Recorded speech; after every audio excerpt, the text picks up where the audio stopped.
Chapter 305. Everyone's eyes widened in shock when they saw Yun Jian barging in and going over to strangle Zhu's throat without a word. Among them, some of Yun Yi's classmates had seen Yun Jian before and knew that Yun Yi had a beautiful sister. In the past, they only thought of Yun Jian as a weak girl, the type who should be protected under the wings of a boy. But until just now, everyone's understanding of Yun Jian had been overturned. She actually choked Zhu's throat the moment she walked in. What was going on? At this moment Zhu, who was choked by Yun Jian, made two sounds. She looked in panic at the girl who was choking her, and her face froze. This girl was Yun Yi's sister. Yun Yi's sister, what are you doing? Let go, you're going to kill her. Someone couldn't help but shout when they saw Yun Jian choking Zhu. Yun Jian's eyes were fixed on Zhu. She suddenly let go just as Zhu was about to suffocate. Zhu almost suffocated. She was about to cry when she finally got air again. Yun Jian looked at her coldly. She looked down at Zhu and said, "Are you going to say it or not?" Yun Jian didn't know where Yun Yi had gone after leaving this place. But when she first walked in and heard that she was Yun Yi's sister, she saw Zhu's evasive gaze clearly. Chen Yubing had a plan, but it would be difficult for her to succeed alone. So the best way was to get help. When Zhu's gaze fell on Yun Jian, even if Yun Jian wasn't here, she could tell from a person's gaze whether they had done something wrong. When Zhu heard that she was Yun Yi's sister, her evasive gaze was telling Yun Jian that Zhu was involved in Yun Yi's matter. Zhu did not seem to realize the danger she was in. Everyone, including the group, thought that Yun Jian was joking just now. Say what? Zhu almost suffocated from the choking, but she still pretended that she didn't know anything. She looked at Yun Jian innocently, and even tried to turn her head to look at Ce. What a handsome man.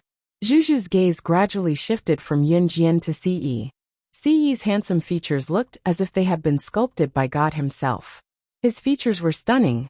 Some of the girls present also looked unabashedly at Ce. As for Yun Jian's threat, they quickly forgot about it. Haha. Yun Jian suddenly chuckled. That slight smile made one's hair stand on end. Just as Yun Jian decided to use the most decisive method to force Zhu to speak, Ce suddenly reached out and patted Yun Jian's shoulder, pulling her behind him. Zhu saw Ce's action and almost cried out in excitement. She thought that Ce had pulled Yun Jian away because of her looks. Was he going to comfort her? But Zhu was wrong. Chapter 306. Which one of the people present wasn't a student? They were all students of the school and had grown up under the protection of their parents and teachers. Although some of the children were more willful or at this age, they were still in the rebellious phase of their youth. There were even some students who thought they were very powerful. But ultimately, they were just a bunch of people who had never seen the real world. Hence, when they saw Ce take out a gun and point it at Zhu, they were so frightened that they screamed. Gun! The girls screamed continuously, their high-pitched shouts echoing together. The boys pretended to be calm, but all of them were so frightened that their faces turned pale. It was obvious that none of them were really calm. Compared to them, Ce was holding a gun and pointing it at Zhu. Zhu was still thinking that Ce had stopped Yun Jian from interrogating her, because he had a good impression of her.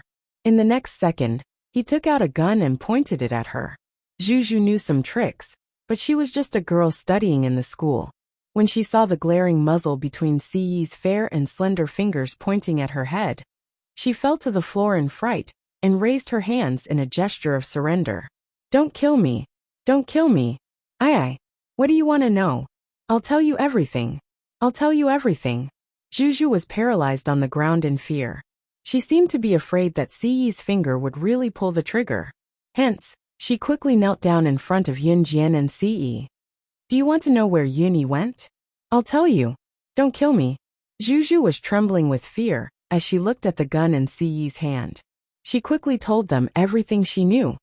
It's Chen Yubing. It's all Chen Yubing's fault. She asked me to invite everyone to a gathering and trick Yun Yi into drinking that glass of wine. That glass of wine had been spiked with a drug, and the effects are very strong.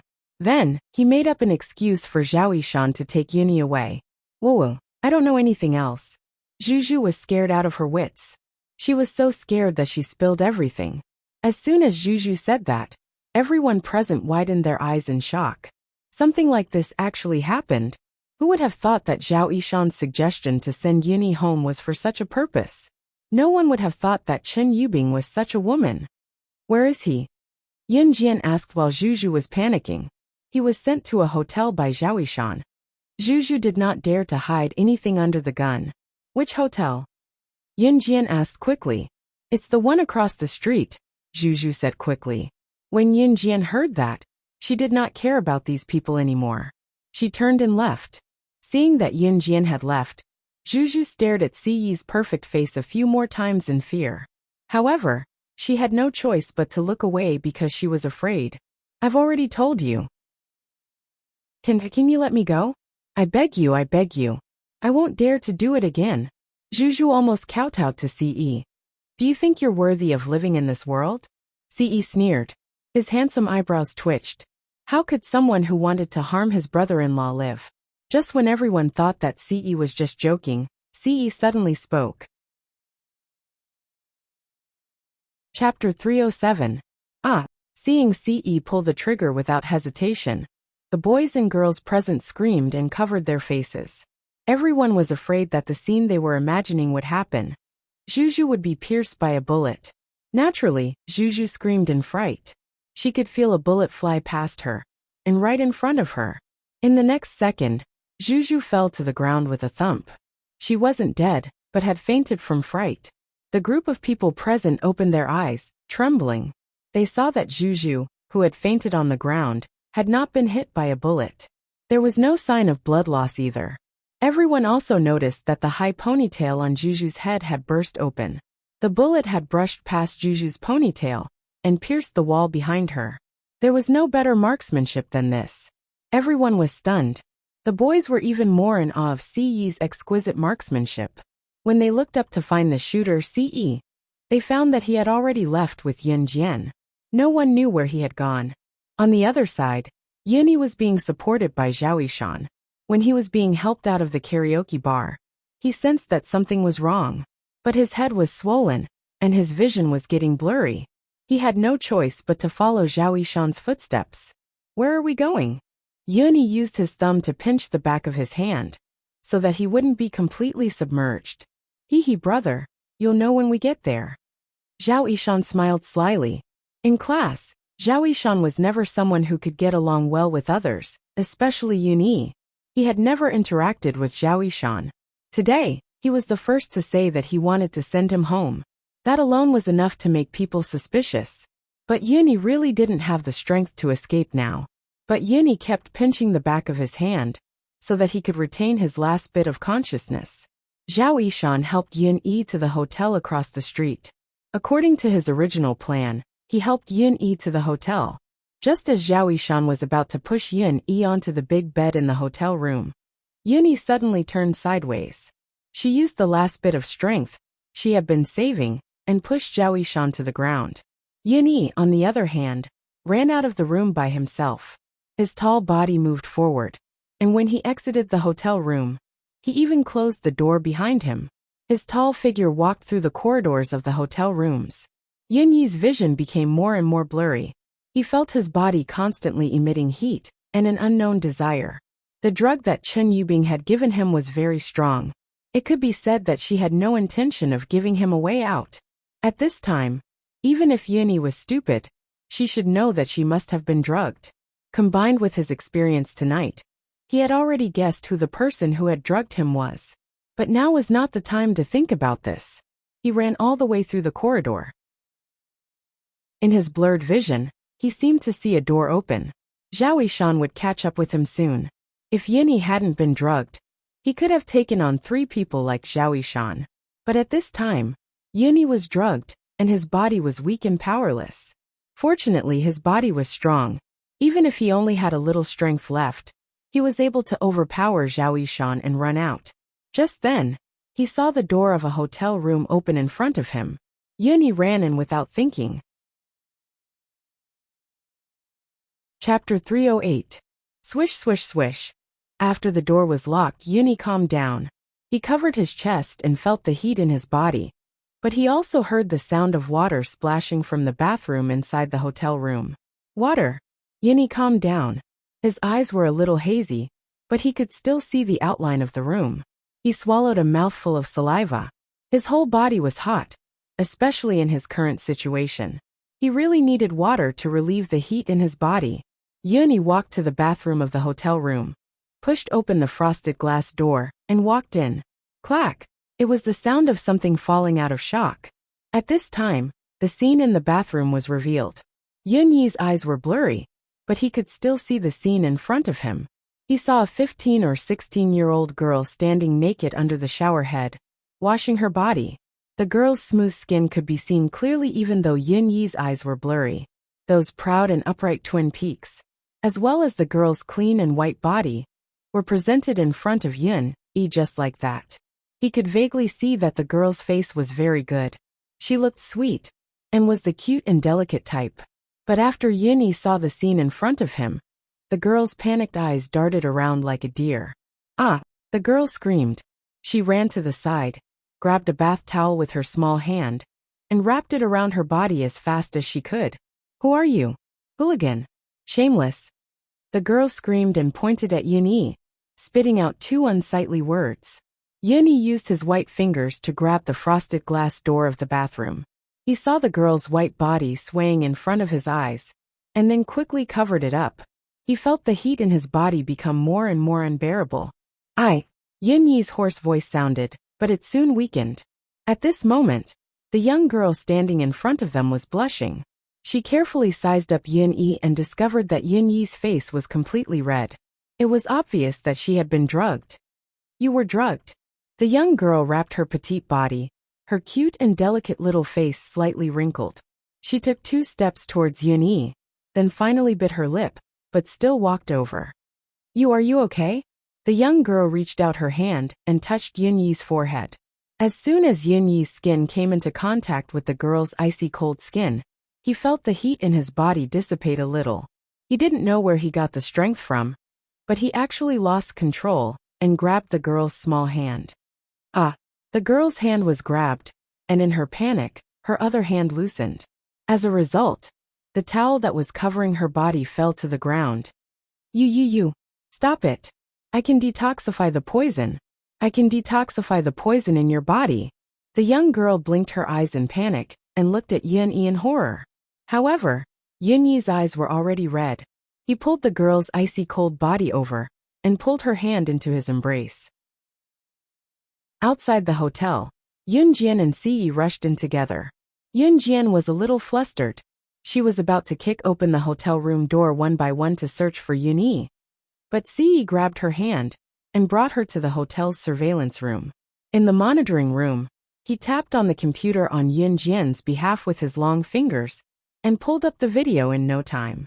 Yunyi was supported by Zhao Yishan to a room, but she quickly ran out, and Zhao Yishan chased after her. Chapter 309. Brother escaped from that room and went into room 6011. Ciyi checked Yunyi's condition on the computer and walked over to Yunjian. Your brother? Yunjian relaxed when she heard that Yunyi was fine. At the same time, she heard Ciyi call Yunyi brother and immediately grasped the key point. He was obviously her brother, okay? Since when did her brother become his brother? The corners of Ciyi's lips quirked up as he replied with squinted eyes. Your brother agreed to it himself. In fact, he had accidentally revealed all his thoughts. Her brother would become his brother sooner or later. Oh! Yunjian glanced at Ciyi and walked out with Ciyi. Yunyi was now on the 6th floor. When Yunyi broke free from Zhao Yishan and ran to room 6011 from another room, she was actually quite a distance away, and had even turned a corner. When Yunjian and Ciyi arrived on the 6th floor, they saw Zhao Yishan standing in front of room 6011 and trying to break down the door. Yunyi had just been drugged and her body was weak. Fortunately, she was one step ahead of Zhao Yishan and went into another room to lock the door. Zhao Yishan was one step behind. He stood at the door anxiously and started to think of a way to break down the door. Yunjian went straight to the door. This time, she didn't let Ciyi do it for her. Instead, she walked over and grabbed Zhao Yishan's collar. She easily dragged Zhao Yishan, who was much taller than her, over. "How dare you hurt my brother?" She glared at Zhao Yishan and said through gritted teeth. I. Zhao Yishan had seen Yun Jian before. He recognized her at first sight and didn't know what to say for a moment. Yun Jian scoffed and released her grip abruptly. At the same time, she extended her leg to kick Zhao Yishan's stomach. Bang! Zhao Yishan's fat body was directly sent flying. He fell to the ground with a plop.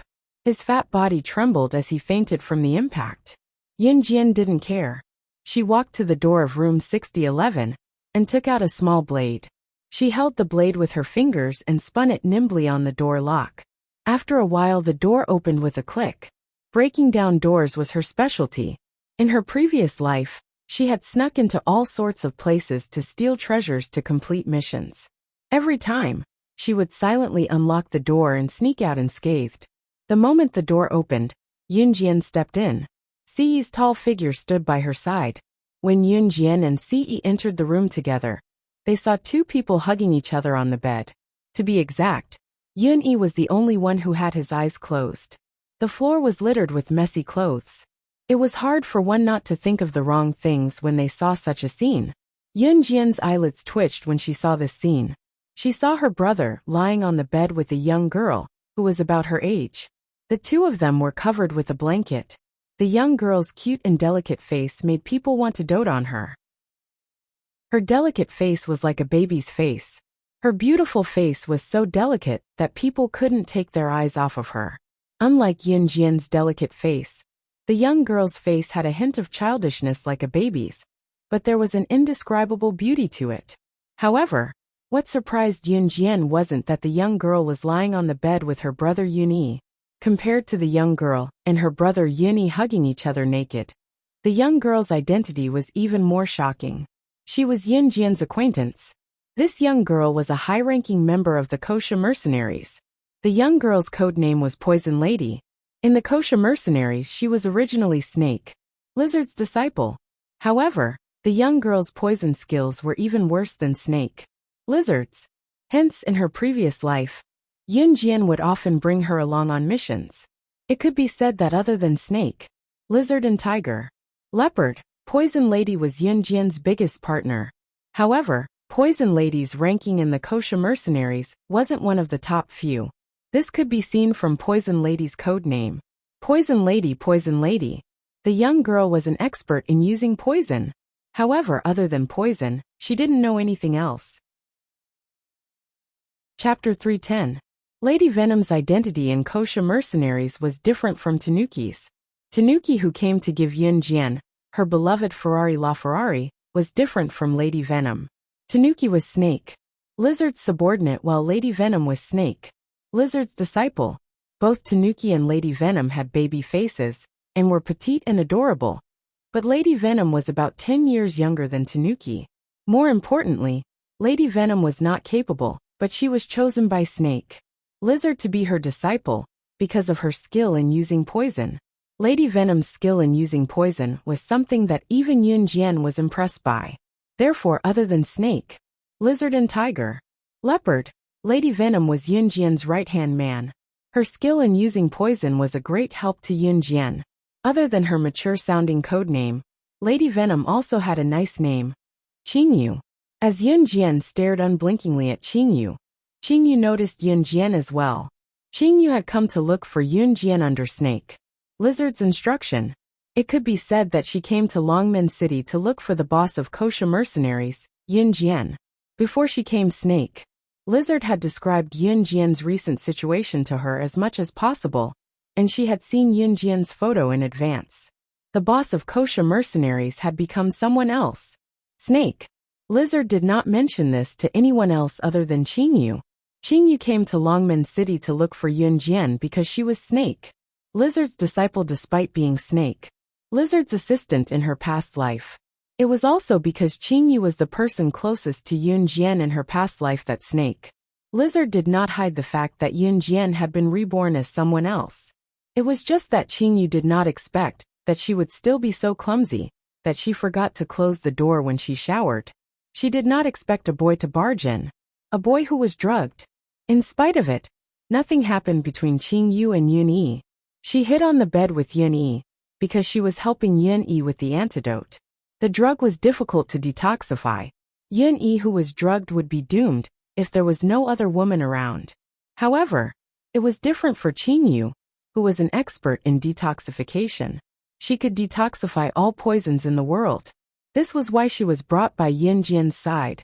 In spite of it, Qing Yu did not expect Yun Jian to barge in when she was cooling Yun Yi with her body to detoxify him. Yun Jian was the boss of kosher mercenaries. Slaying.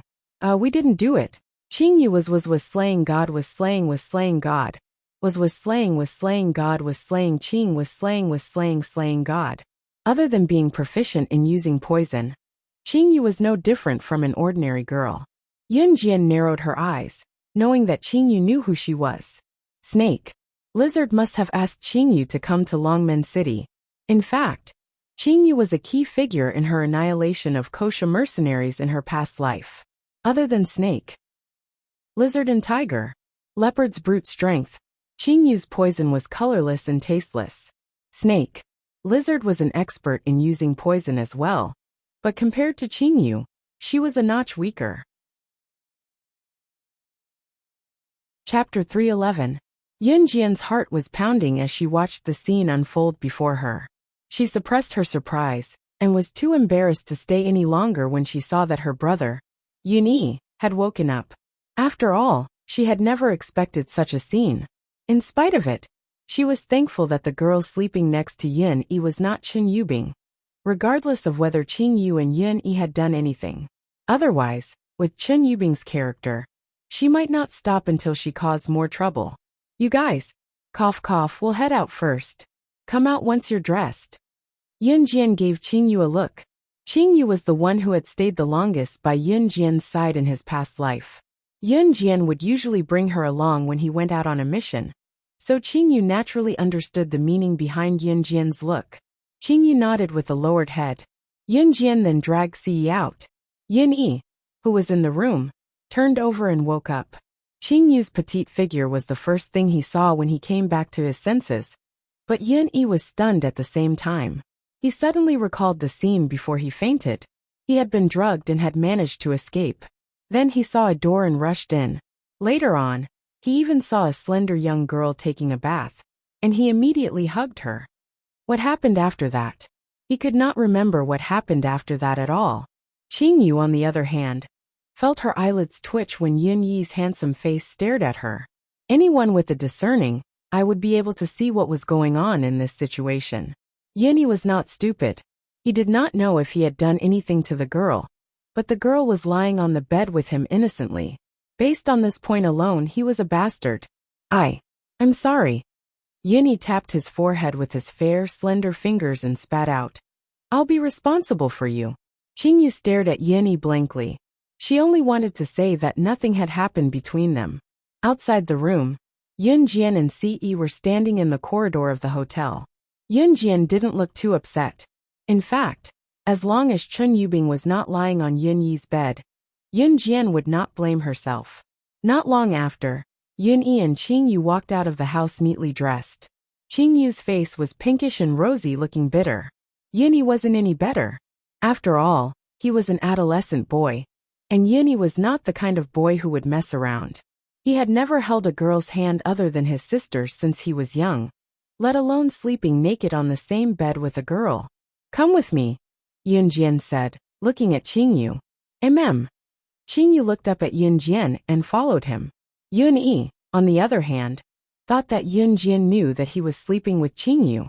He panicked at the thought of his sister's formidable skills. Xiao Jian, it's my fault. I accidentally ruined the girl's innocence. You, don't hit the girl. Before Yun Yi could finish, however, he was cut off by Yun Jian. Don't worry, I won't eat her up, Yun Jian said with a chuckle. It was normal for Yun Yi to not know that she knew Qing Yu. Chapter 312. When she came to a quiet corner with Yun Jian, Qing Yu's tender and adorable baby face was flushed with a tinge of redness. Once they were away from Yun Yi and Ce, Qing Yu started to explain. We didn't do anything. I know. Yun Jian interrupted Qingyu, pressing her lips together and changing the topic. Did you come to Longmen City to look for me? Once Yun Jian changed the topic, Qingyu did not dwell on the embarrassing incident just now. She nodded, still retaining the shyness of a young girl in her movements. Master asked me to look for you. If Yun Jian had not witnessed Qingyu's poisoning skills, she might have believed that Qingyu was just an ordinary girl. You can stay in Longmen City then, Yun Jian continued. Really? Qingyu asked in surprise. Qingyu still retained the lively and adorable attitude of a young girl. Snake. Lizard had taken Qingyu as her disciple when she was very young, and had been following Yun Jian on Snake Lizard's behalf since then. Qingyu's excellent poisoning skills had allowed her to avoid the brutal assassin or secret agent training. In spite of that, Qingyu still had the basic ability to protect herself. After all, if she could not even protect herself, Qingyu would not have the chance to stay by Yun Jian's side. She, Yun Jian, never wanted useless people by her side. You're about the same age as me now. Follow me as a student from now on, Yun Jian said to Qingyu with a nod. She usually did not have any big secrets in front of Qingyu. Qingyu, on the other hand, was one of the people who had been with her the longest, just like Snake, Lizard and Tiger. Leopard. I'm going to enroll? Qingyu pointed at herself in surprise and asked Yun Jian. That's right. Yun Jian narrowed her eyes and nodded before she continued to ask Qingyu. How's the group of old things? Those old bastards were the lackeys of the previous boss of the Kosha mercenaries. Qingyu came from the Kosha mercenaries, so she must know more about these things. It was only then that Qingyu spoke. Master said that they'll be conducting a large-scale operation soon. Yes. Come with me to the Kosha mercenaries in a few days, Yun Jian said. Qingyu nodded in agreement. When it came to Yun Jian's arrangement, Qingyu was just like Snake, Lizard, Tiger, Leopard. When Yun Jian and Qingyu walked out from the corner, they saw Ce and Yun finishing their conversation. Qingyu could not help blushing when she saw Yun. Brother, you guys go back first, Yun Jian said to Yun. Xiao Jian, you found me so quickly. Do you know who drugged me? Yun spoke through gritted teeth. Of course, he hated the person who drugged her. If it were not for that person, he would not have allowed the girl to lose her chastity for no reason. Although Yun knew that he did not really do anything to the girl, the fact that the two of them were hugging each other naked was not a pleasant thing to say. Chen Yubing. Yun Jian narrowed her eyes with a murderous glint before she told Yun. Brother, I'll handle this for you. How dare Chen Yubing set her eyes on her brother? Then was she ready to accept her wrath. Chapter 313. In the end, Yun Jian got Ce to drive Yun home first while Qingyu followed Yun Jian. Ce was very obedient to Yun Jian. Once he heard that Yun Jian wanted him to bring his future brother-in-law home first, he quickly dragged him away. Slaying, he's your brother? Qingyu looked up at Yun Jian and asked shyly. Yun Jian grinned and patted Qingyu's shoulder, saying casually, let's go. It's rare for us to meet again after our last parting. Let's do something big. Everyone knew that slaying god loved money. Look, she had just been reborn in Longmen City for a few months, and had already started new crews. Whatever capital she had invested, she was earning back double now. In her past life, Yun Jian's mission had never been less than $10 million. Yun Jian had been diligent and happy in accepting missions in her past life. Of course, when Yun Jian accepted a lot of missions, she would even bring Qingyu with her for convenience. Qingyu would poison a bunch of people, but what about Yun Jian? She would kill when she had to and sneak when she had to. Both of them had completed many missions together. Heh.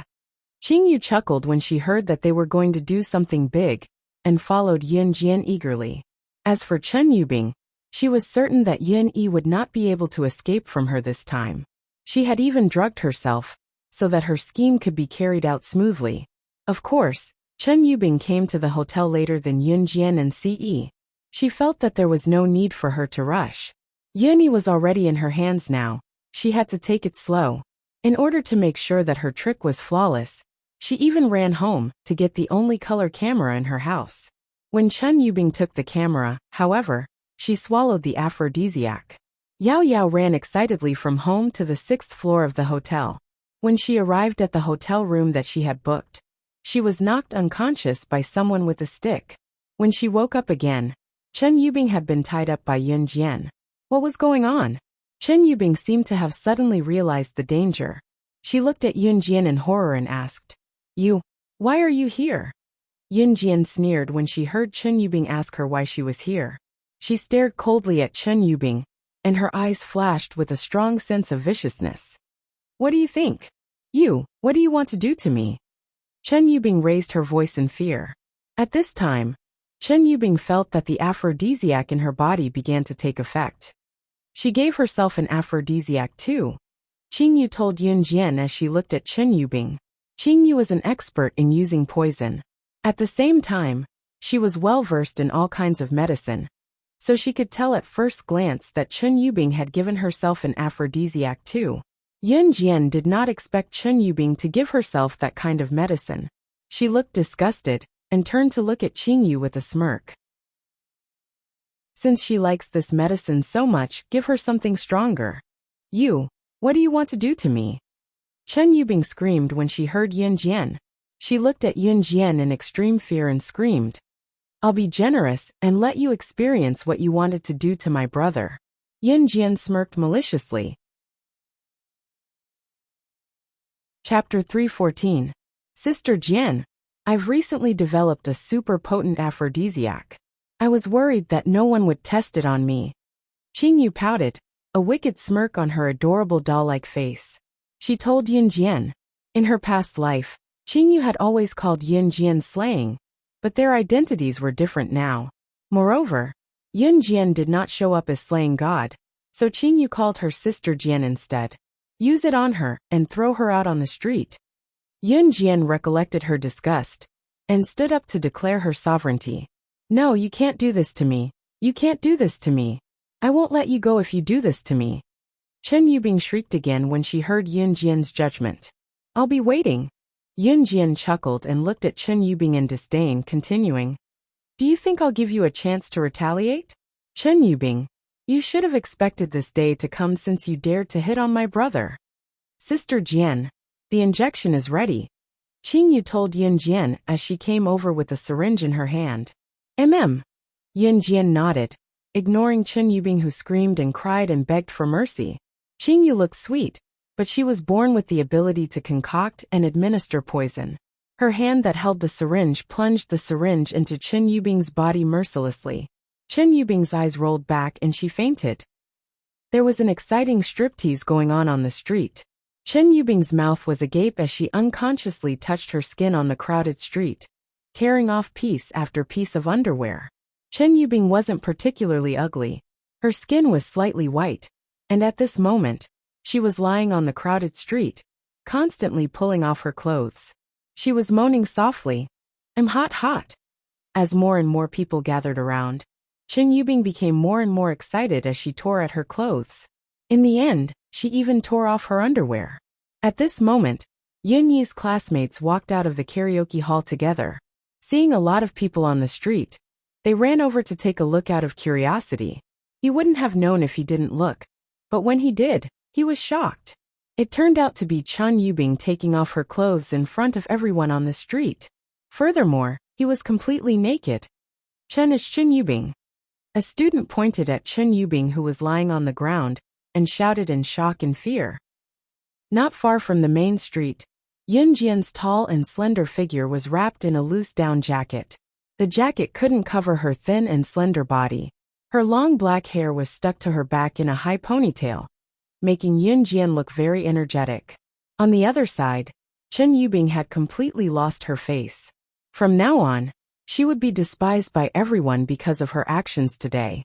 This was the outcome of those who dared to lay their hands on Yun Jian's brother. Sister Jian, that's it? You're not going to kill her? Qingyu, who stood aside, blinked and asked in surprise. Forget about a woman like Chen Yubing who schemed against Yun Jian's brother. Yun Jian in her past life would have killed those who spoke rudely. According to Yun Jian's style in her past life, it would be a miracle if she did not chop Chen Yubing into pieces.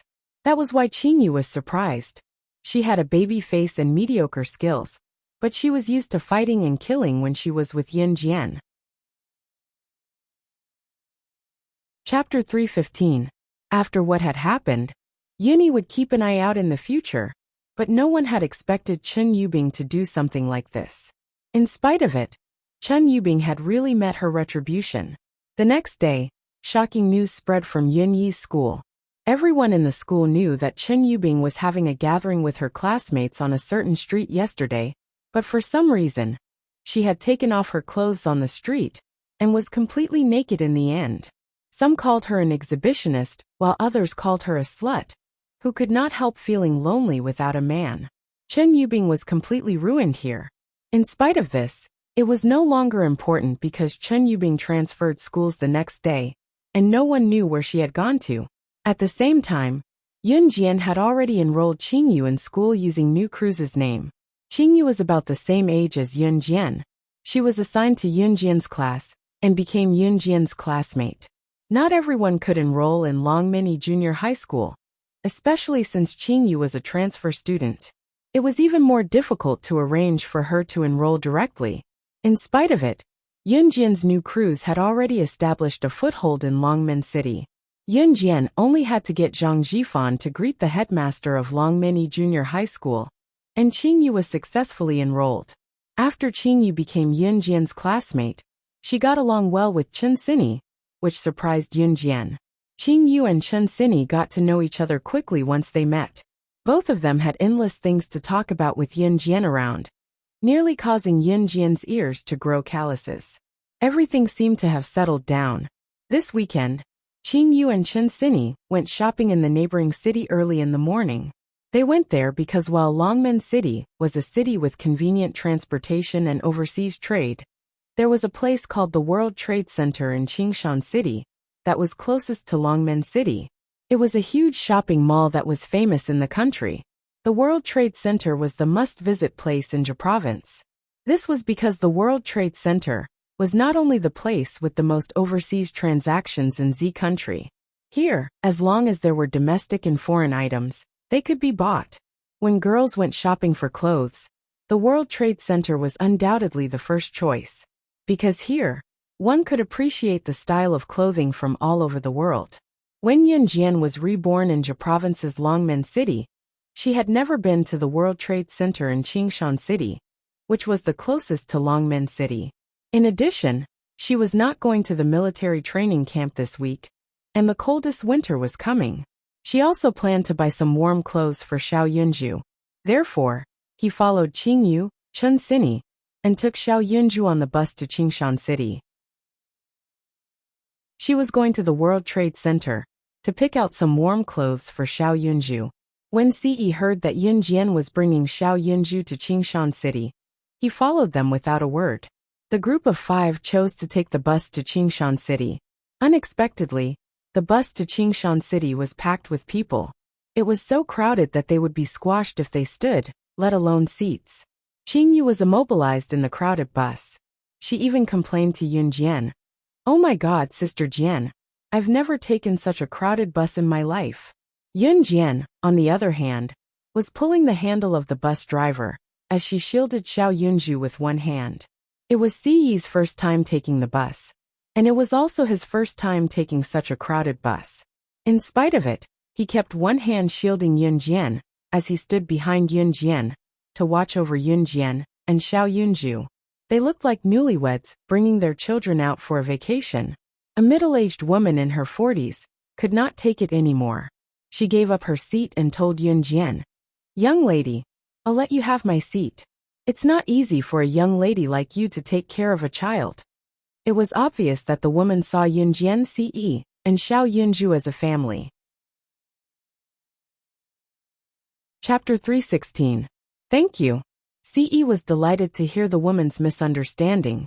Before Yun Jian could speak, he took over for her, and pulled Yun Jian to the seat the woman had vacated, letting Yun Jian carry Xiao Yunju. Ce's heartwarming gesture made the woman exclaim, "Ah, it's so good to be young." Yun Jian's cheeks flushed, but she accepted the woman's kindness without explaining anything. She thought that she could squeeze in with the crowd, but Xiao Yunju was small, and it was difficult for him to stand in the crowded bus. If he was not careful, he might bump into something. Therefore, Yun Jian accepted the woman's kindness and thanked her. Xiao Yunju was being carried in Yun Jian's arms obediently. He blinked his large eyes, his long eyelashes fluttering. His thin and frail body did not look like an 8-year-old child. Xiao Yunju looked more childish and was much shorter than his peers. It was probably because this body had not been well nourished in the past that he looked like he was 4 or 5 years old at most. Yun Jian was dressed more maturely than usual today, which was a stark contrast to her usual 15 or 16-year-old face.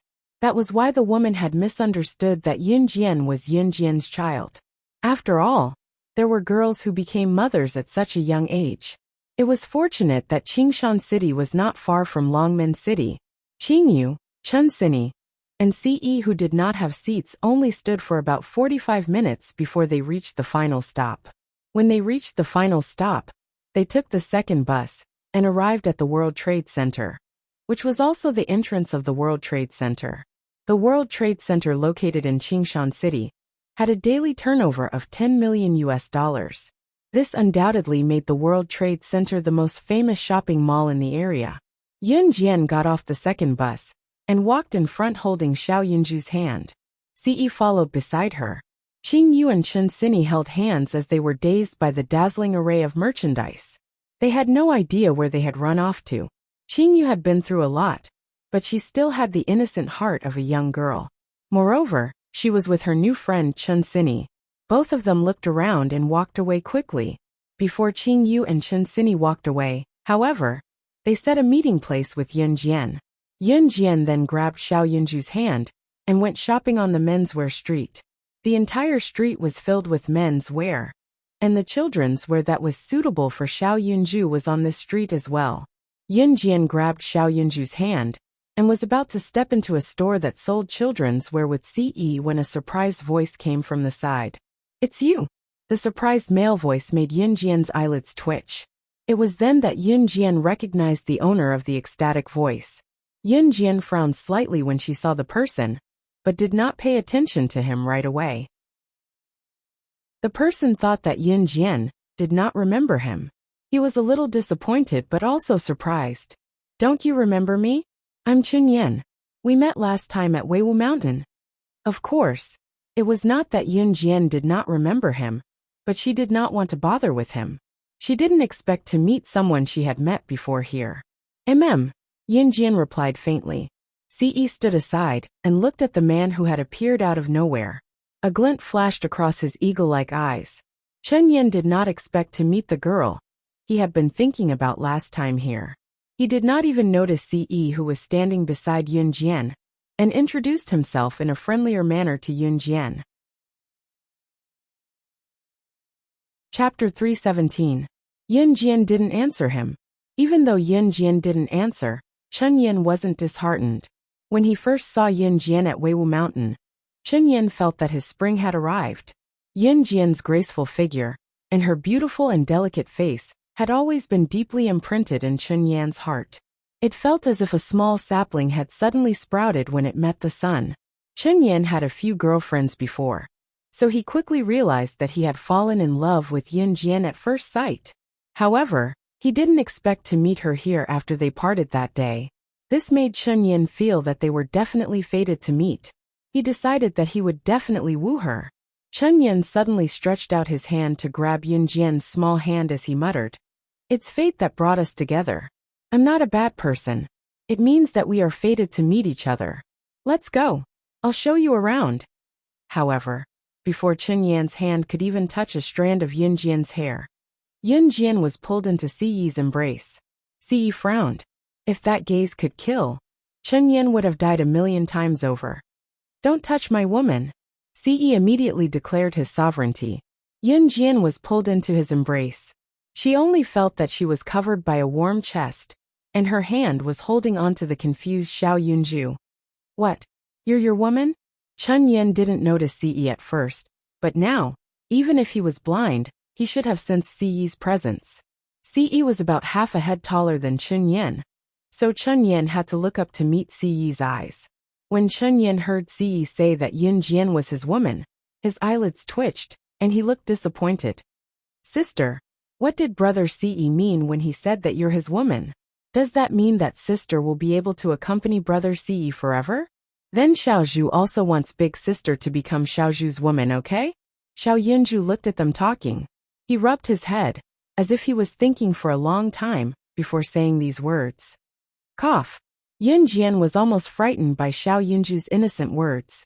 She broke free from Ci's embrace, and squatted down to rub Xiao Yunju's head. Finally, she stood up and slapped Ci's hand.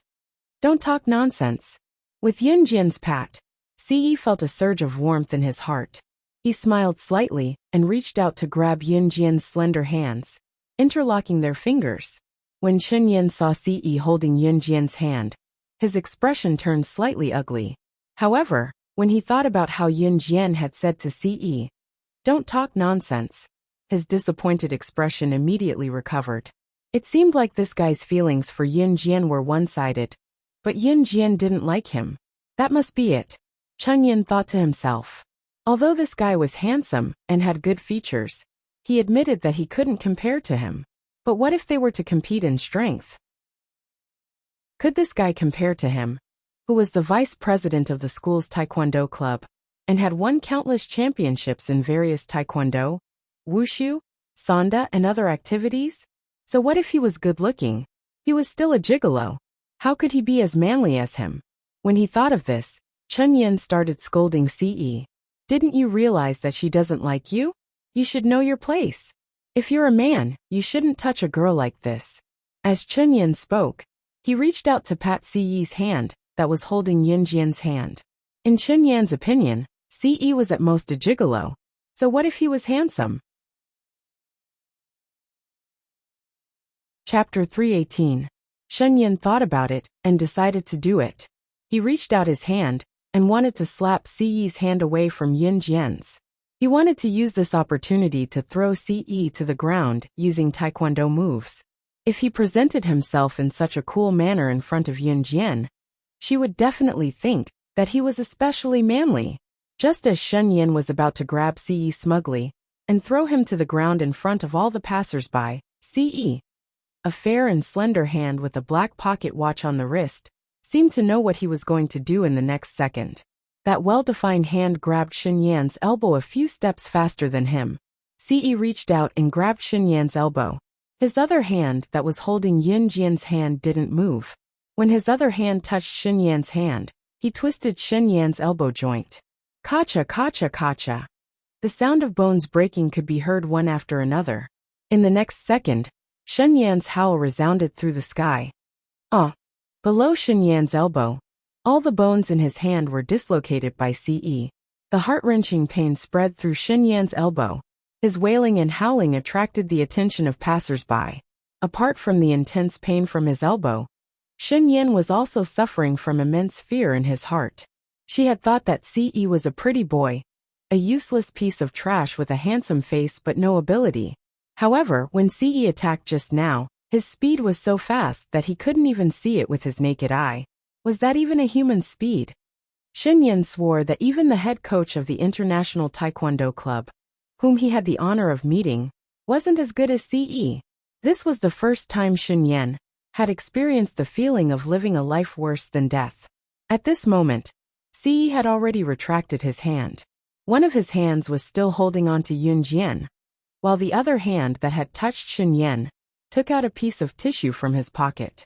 He wiped the hand that had touched Chen Yan with the tissue, then threw the tissue into the air. The tissue flew in an arc in the air for a while before it was thrown accurately into a circular trash can more than 10 meters away from them. The surrounding people who saw this opened their mouths wide and stared dumbfoundedly at the tall figure. A handsome man who was 185 meters tall with short black hair and dressed in simple black stood in the middle. His big palm was still holding the small hand of a young girl. He looked at Chen Yan, whose elbow had been dislocated, wantonly and spat out a domineering and elegant word between his thin lips. Get lost. Some people were born with the air of a king. Ce was undoubtedly one of them, and he was one of the best among them. Ce was now fuming with anger. How could a piece of trash like him taint his woman? Yun Jian pursed her lips and covered Xiao Yunju's eyes to prevent him from seeing this scene. She personally didn't like Shen Yan very much. Hence, she didn't intend to pay any attention to him. Shen Yan thought that she and Ce didn't know what he was doing, but how could she and Ce not be willing to come out? Let's go. Yun Jian turned to Ce and said. However, Ce's face was still gloomy. He grabbed Yun Jian's hand and left.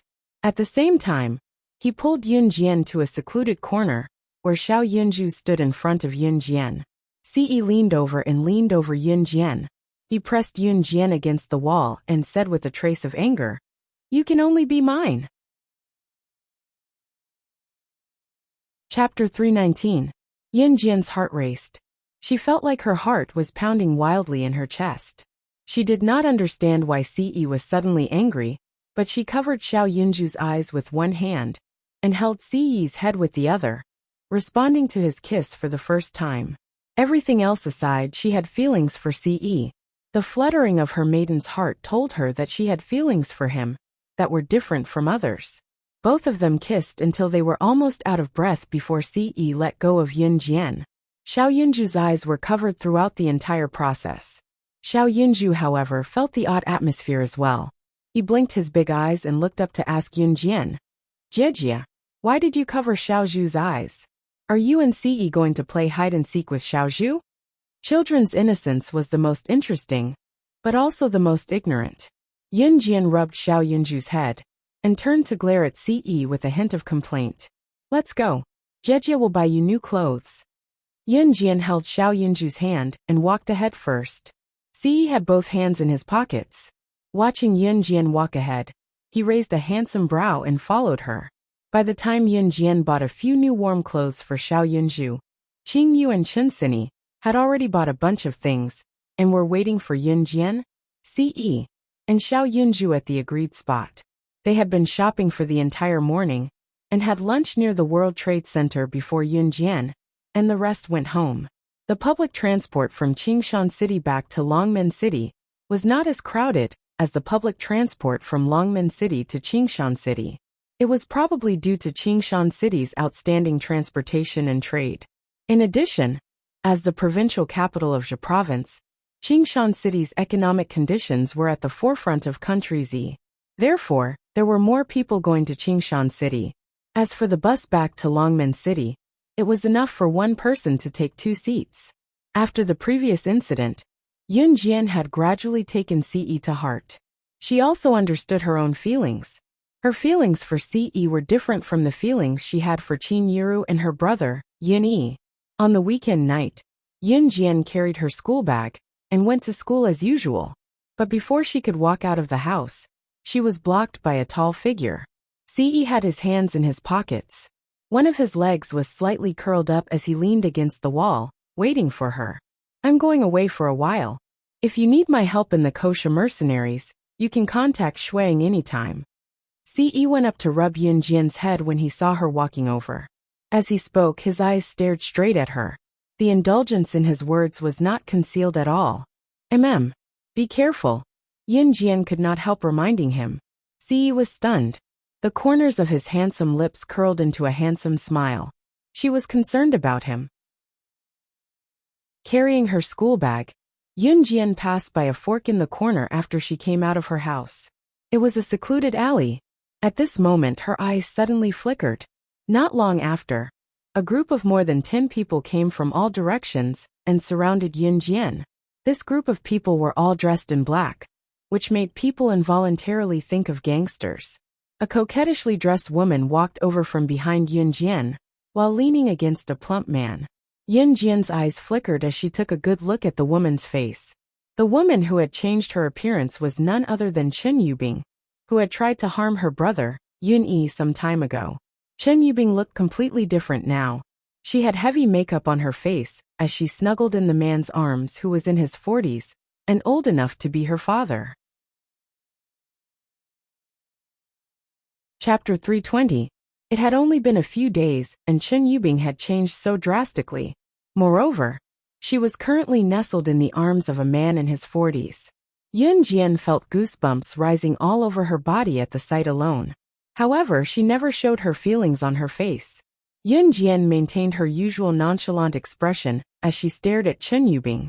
Chen Yubing was noticeably thinner than before.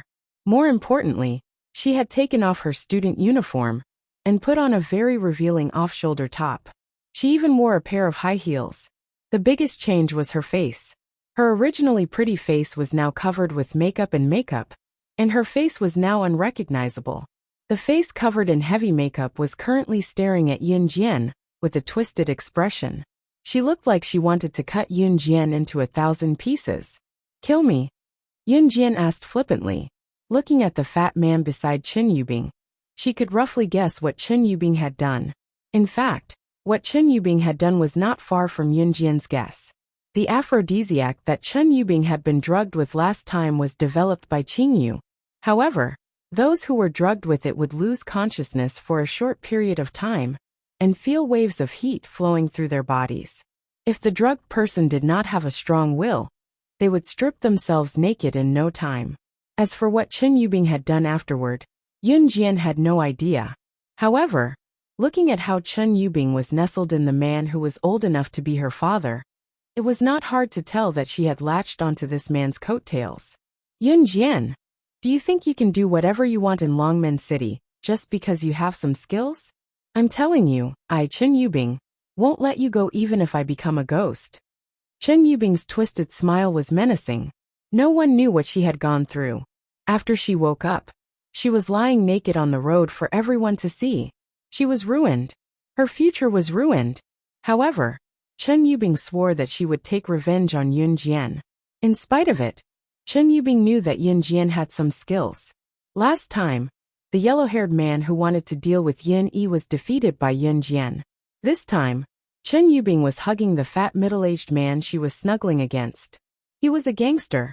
He was different from the weak yellow-haired guy from before. The middle-aged man was a gangster, and the second in command of the Nine Valleys Gang, the second largest mafia group in Longmen City. People in the underworld called him Xiong Eru. Chen Yubing was determined to go against Yun Jian to the end. She was already ruined, so she was willing to give herself to Xiong Eru. This time, she had asked Xiong Eru to lead a group of people to surround Yun Jian in order to take revenge for what Yun Jian had done to her. In Chen Yubing's opinion, she hated Yun Jian so much that she was willing to exchange her body for power to deal with Yun Jian. "Brother Xiong, she's the one who bullied me. You must avenge me," Chen Yubing said as she pointed her finger at Yun Jian. Before she could finish, however, the atmosphere changed. Yun Jian narrowed her eyes. Not long after, a group of people rushed in from the front and back of the alley. A round-looking man led a group of men with guns over. The man went to Yun Jian and bowed respectfully at a 90 degrees angle to Yun Jian, saying respectfully, "Miss Yun, our boss invites you." Yun Jian could tell at a glance that the man was Su Zetian's subordinate, and also a higher-up in Longmen City's top mafia group, Dragon Head Gang. When Xiong Eru, who was called Brother Xiong, saw this man and his group, his eyes widened, and there was a trace of indescribable fear in his eyes. He was the second in command of the Nine Valleys Gang, but the Nine Valleys Gang, the second largest mafia group in Longmen City, dared not offend people from the top mafia group, Dragon Head Gang. His temporary bed partner, Chen Yubing, who was just an ordinary junior high school girl whom he wanted to surround, Yun Jian, could command such respect from Dragon Head Gang's higher-ups. Chapter 321. The round-looking man was the underling of Longmen City's mafia boss, Su Zetian. He was also a high-ranking member of Dragon Head Gang, Sun Jingwei. Yun Jian knew him. She had interacted with many of Dragon Head Gang's high-ranking members when she fought for Su Zetian in the tournament.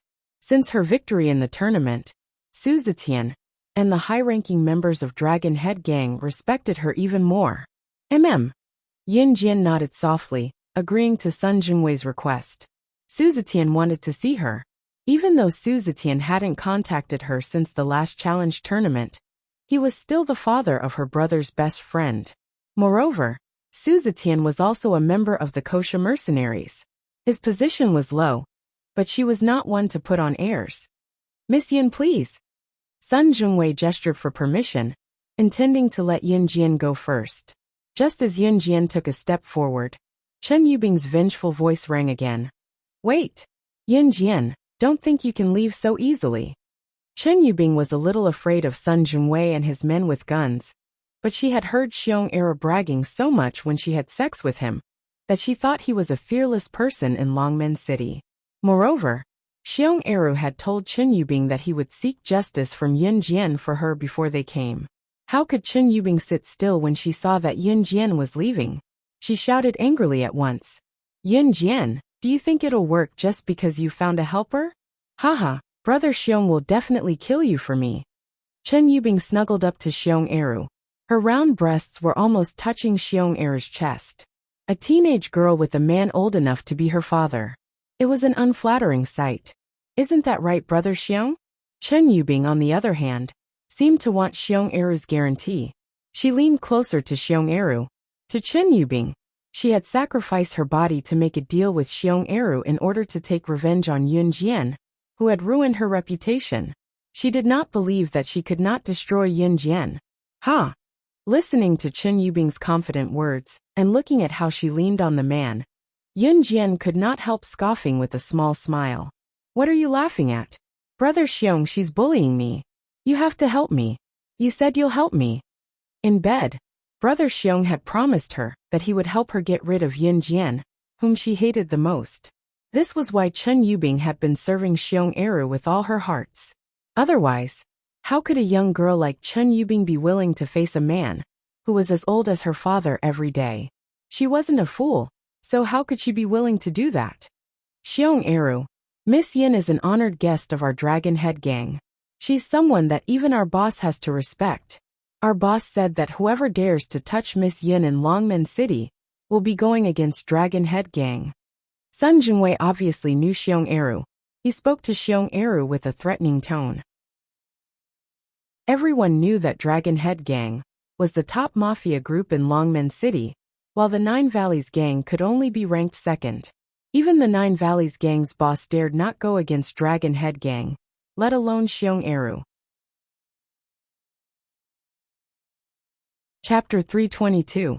When Xiong Eru and Chen Yubing were having S*X, he had indeed bragged about his abilities, and even boasted that there was no one in Longmen City that he could not touch.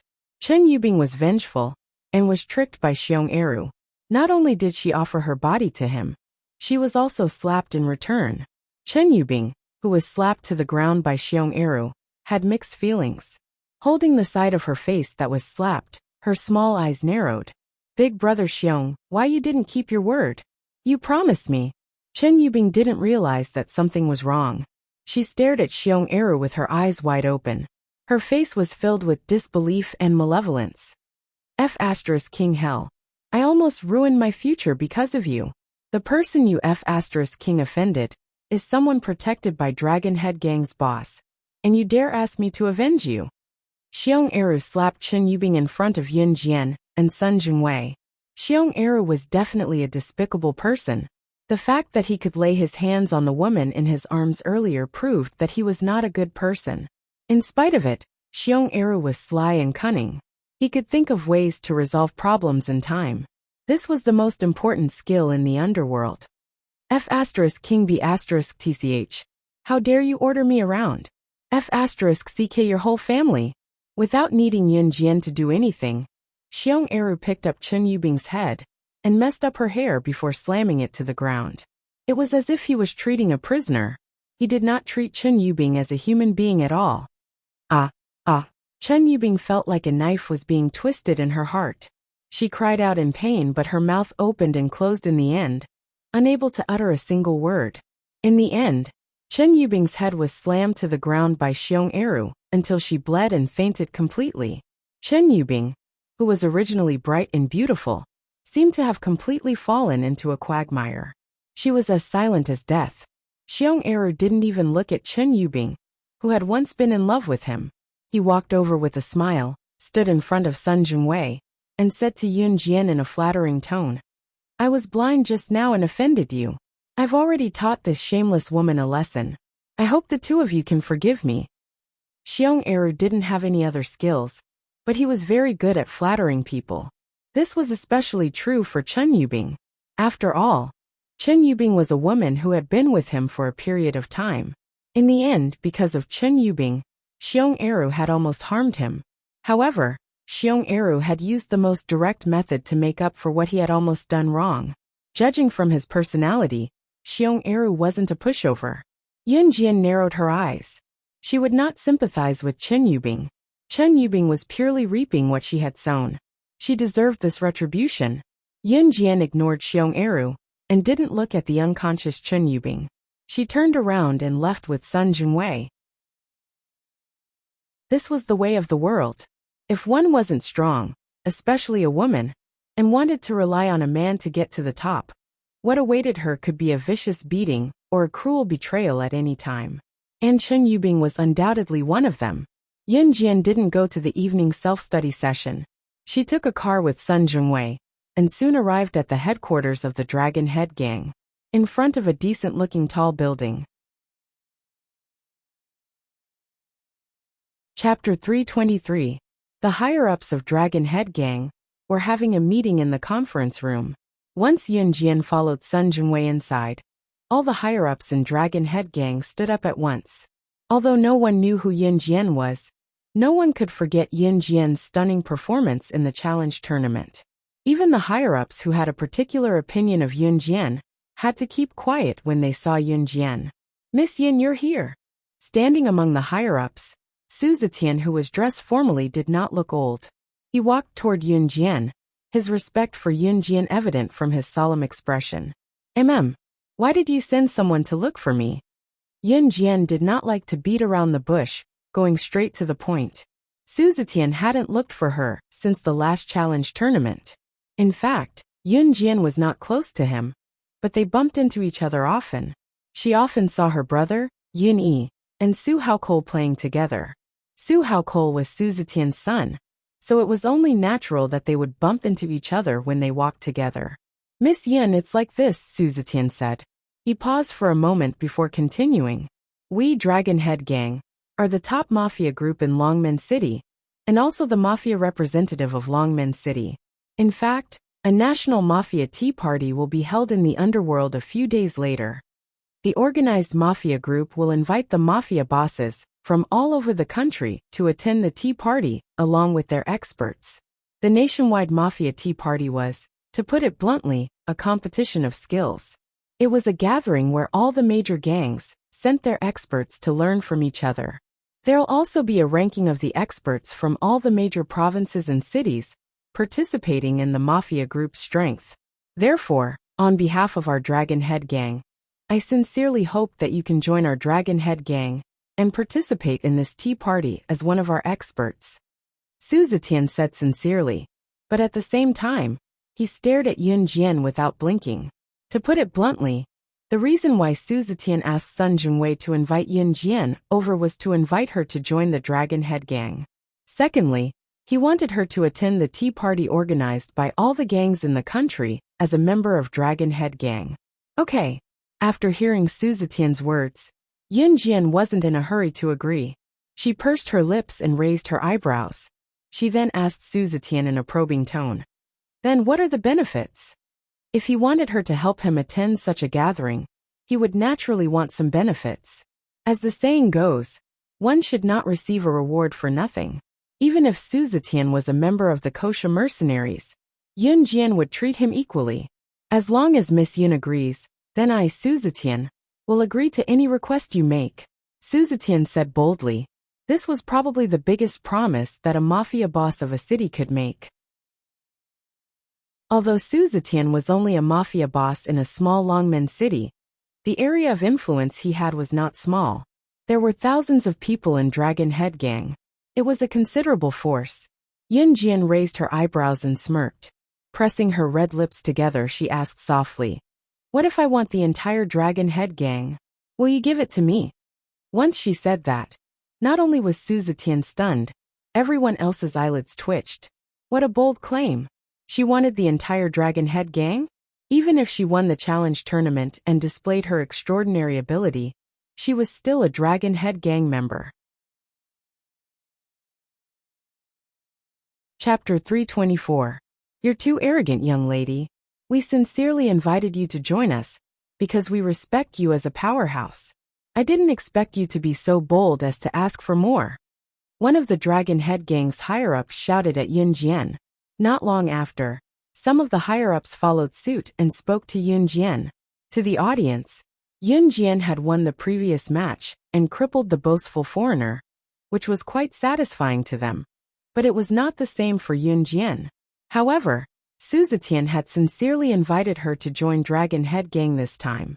Yet Yun Jian did not appreciate the gesture. She had actually raised conditions and boasted that she wanted to replace Su Zetian as the mafia boss and take over the entire Dragon Head Gang.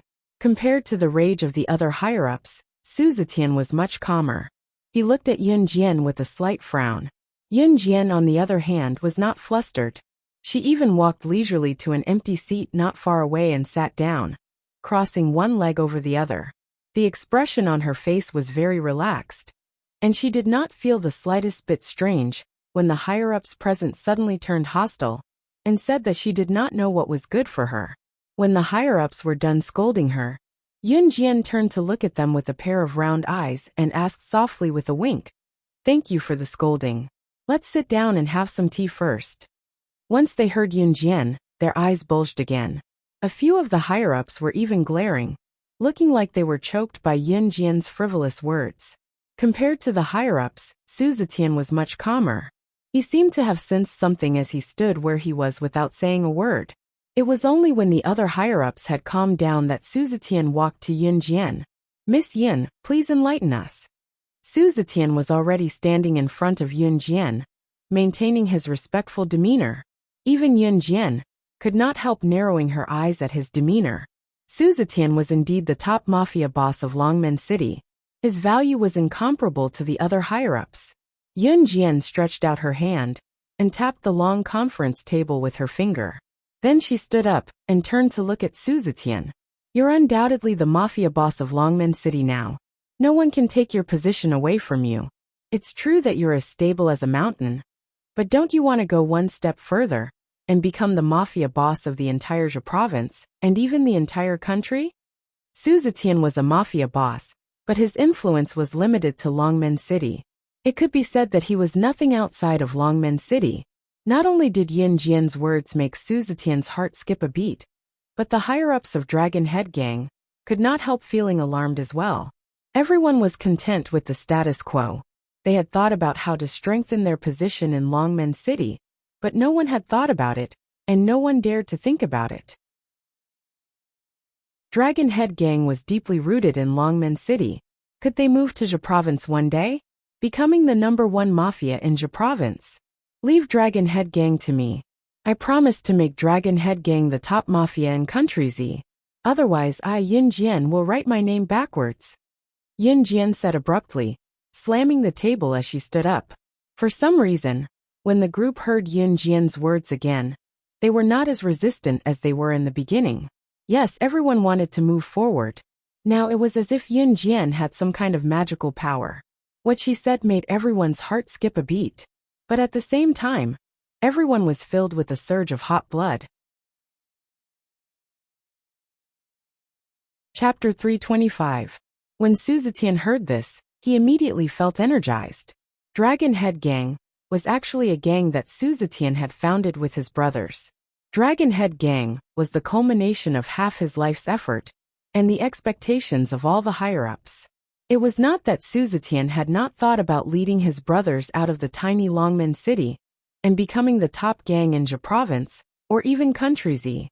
However, he had never dared to do it because he did not have the capability nor the capability. Although he was a member of the kosher mercenaries, Su Zetian was merely a nobody among the kosher mercenaries. In spite of it, his heart that had been dormant for a long time finally surged again after he heard Yun Jian's words. "What makes you so sure that you can do it? It has been decades since our boss led us to establish the Dragon Head Gang.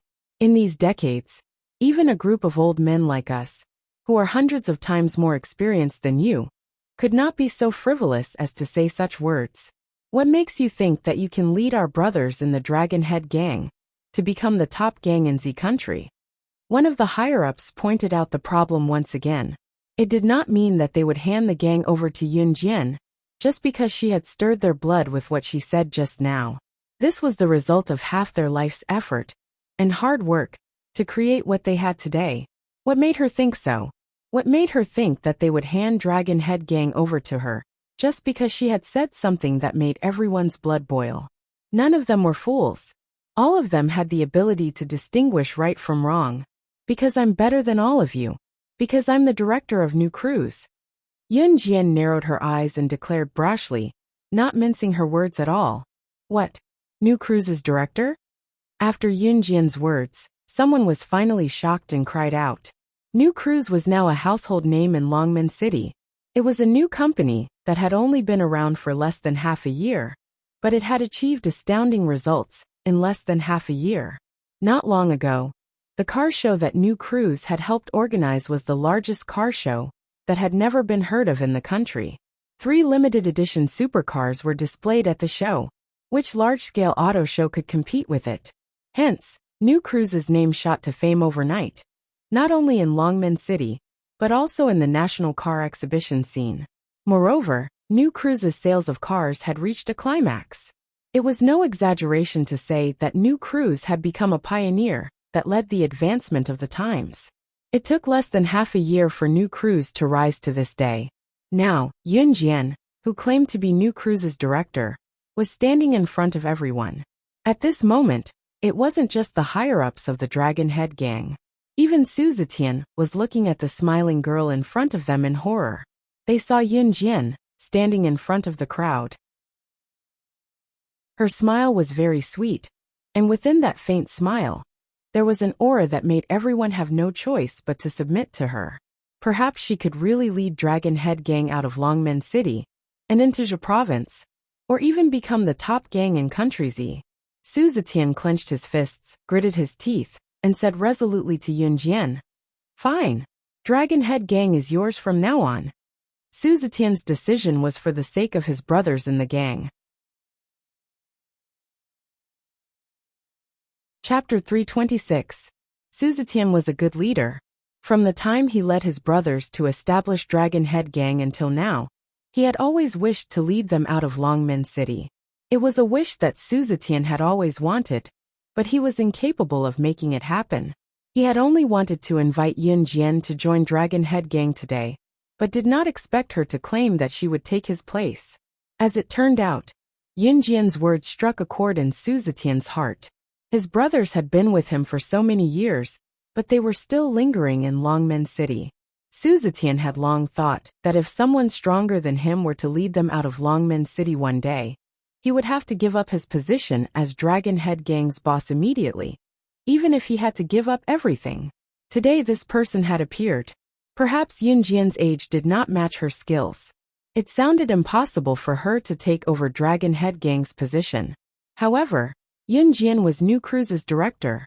Yes, this was true because Su Zetian had seen Yun Jian's performance at the auto show that day. How could Yun Jian be an ordinary person when she could make New Cruise, which was founded less than half a year ago, rise so quickly and become a renowned company in Longmen City, and even the country as a director? Therefore, Su Zetian agreed to take a gamble. Boss! Boss! No! The cries of Dragon Head Gang's higher-ups rang. Su Zetian closed his eyes and pondered for a long time before he gestured for everyone to quiet down. Say no more. I've already made up my mind. Su Zetian was a man who could let go of things easily. He waved his hand to signal for everyone to stop talking. Miss Yun, I'll hand Dragon Head Gang over to you. Su Zetian then turned to look at Yun Jian and expressed his opinion. Dragon Head Gang is the culmination of half of my life's work, so I hope you can manage the gang well. If possible, I hope you can lead my brothers out of Longmen City on my behalf. This was Su Zetian's plan. Yun Jian nodded and lifted her head slightly to look at Su Zetian, before she turned to scan the crowd with a rare solemn gaze. Dragon Head Gang, your boss has been handed over to me. In that case, listen to me carefully. My gang doesn't allow any traitors or trash who ask for protection fees from the common people. If I find them, they will be killed without mercy. In addition, Dragon Head Gang will be renamed Falcon Hall from now on, but your boss will still be the one in charge of its management. In other words, Yun Jian was just acting as a hands-off boss. In the future, the management and arrangements of the gang would be left to Su Zetian. Everyone was shocked when they heard Yun Jian's decision, especially Su Zetian. Normally, a new boss would kick the old boss out of the gang. However, Yun Jian was different. Not only did she not do that, but she also let Su Zetian continue to take over the gang's affairs. In that case, other than Yun Jian, who was now the boss in name, everything else was still the same as before. At this moment, the group of higher-ups instantly calmed down, and none of them made a fuss. After all, it was the best of both worlds. All of them wanted their gang to leave Longmen City, but they did not want Su Zetian to leave the gang. Logically speaking, a new boss would not keep the old boss, but Yun Jian was the complete opposite. Chapter 327. Happy working with you. Su Zetian shook his hand. It was only then that he put his hand down. Handing Dragon Head Gang over to Yun Jian was something he had never thought of. Since he had handed the gang over to Yun Jian, he had considered everything. Similarly, Su Zetian naturally wouldn't regret it. After Yun Jian took over Dragon Head Gang and renamed it Falcon Hall, she overhauled Falcon Hall. Although Yun Jian had taken over Dragon Head Gang, the original higher-ups of Dragon Head Gang treated her as their boss wholeheartedly because she had kept Su Zetian and allowed him to continue all his previous work. Yun Jian was actually disdainful to take over a mere Dragon Head Gang, which was the current Falcon Hall. However, her family was in Longmen City, and so was her mother. It was only a matter of time before she would come into contact with the secret fights of her past life. An additional force meant an additional guarantee for her mother, brothers, and mother in Longmen City. Yun Jian had made the mistake of her past life once. She would not allow others to take advantage of her weakness again. A few days later, it was the tea party where all the gangs in the country gathered. Yun Jian was free these days. She used the free time to train Zhang Xiaofeng. Zhang Xiaofeng's accuracy in throwing chopsticks had improved tremendously as well. After all, Zhang Xiaofeng was Yun Jian's first disciple. She would feel bad if she did not train him harder. On the weekend, Yun Jian purposely asked Zhang Xiaofeng out early in the morning. Yun Jian woke up at 4 in the morning. The sky was still dark, and the surroundings were pitch black. Before Yun Jian stepped out of the house, she was stopped by Yun Yi, who had returned home this week. Xiao Jian. Yun Yi was wearing a casual white t-shirt. He was dressed casually, and only had a pair of loose pants on his lower body. Brother, why are you up so early today? Yun Jian squatted down and tied her shoelaces before standing up. Xiao Jian, are you going to train? Yun Yi had already put on his white sports shoes. He asked Yun Jian, and strode towards Yun Jian. Yun Jian nodded and said, yes, brother. She had never intended to hide the fact that she was exercising from Yun Yi. Qin Yiru already knew that she had joined the special forces. And so did her brother, Yun Yi. Xiao Jian, I know you've joined the special forces, and there are plenty of ways to train your skills. I know I'm not as good as you, but I don't want to stand behind you for everything in the future. I want you to know that I've got your back. So Xiao Jian, I want to train with you guys in the future. Is that okay? Yun Yi blurted out.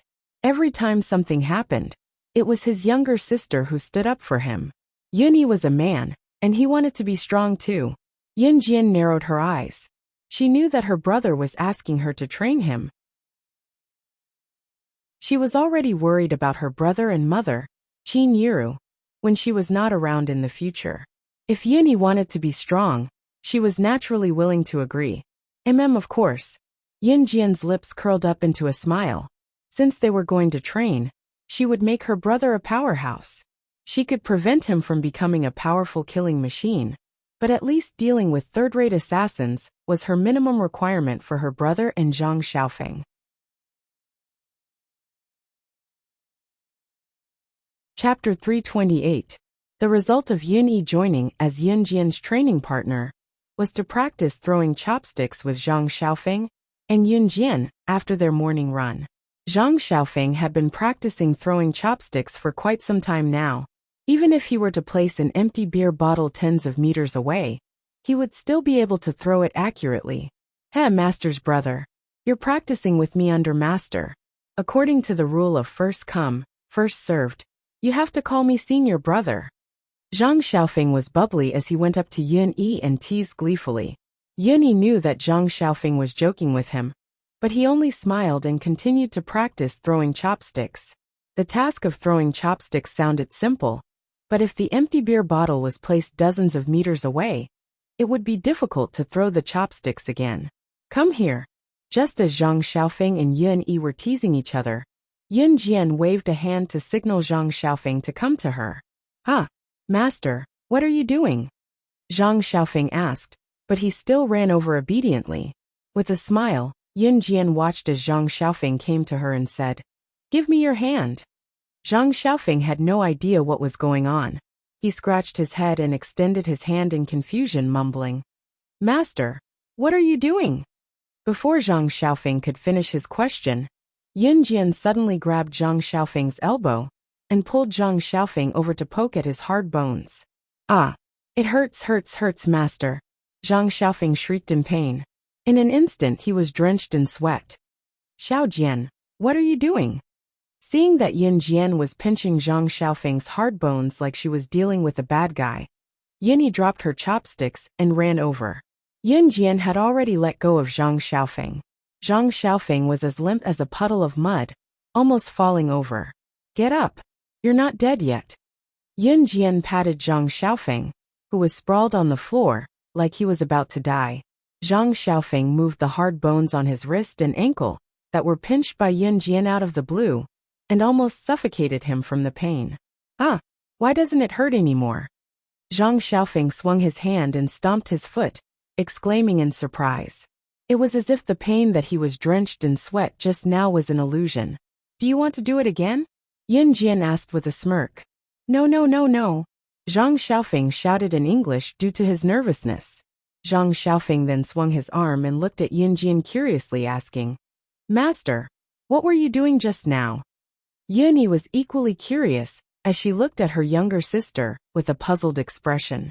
Your bones are hard now, but they won't become soft in a short period of time. So I was just stretching your flexibility. You can learn to do it yourself in the future, Yun Jian explained. She paused for a moment before continuing. Flexibility is very important. If you don't have flexibility, then your training methods will be no different from ordinary people.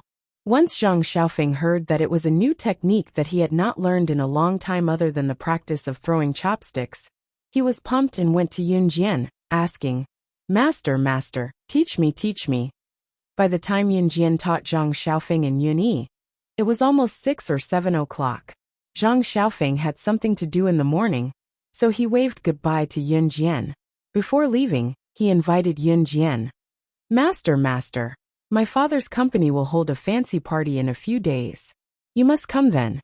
Cindy will definitely be there too. I'll let you know then. Zhang Xiaofeng said, waving his hand and running away.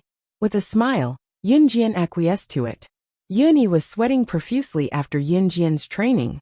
His white t-shirt was soaked in sweat, and his short hair was also hazy with sweat.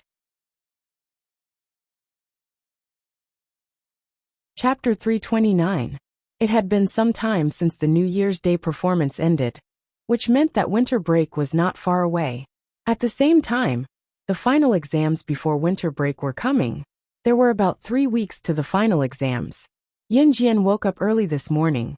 As usual, she went for a morning run with Zhang Xiaofeng and her newly joined brother, Yun Yi, before heading to Dragon Head Gang, which was now Falcon Hall's headquarters. The fact that the original Dragon Head Gang had changed its name to Falcon Hall had caused a commotion in Longmen City. The reason for the commotion was that the original Dragon Head Gang, which was now Falcon Hall, had changed hands. Su Zetian was no longer the mafia boss. It was said that the position of Longmen City's mafia boss was replaced by a woman named Slaying Luo. This woman named Slaying Luo was, without a doubt, Yun Jian. Yun Jian was the one who came up with the moniker. Yun Jian did not plan to replace Longmen City's mafia boss with her real name, and she was too lazy to think of a new name. Slaying God was her code name when she was the king of secret agents, so it was inappropriate to use it again. Slashing God was her code name as a special forces soldier, so it was inappropriate for it to appear again.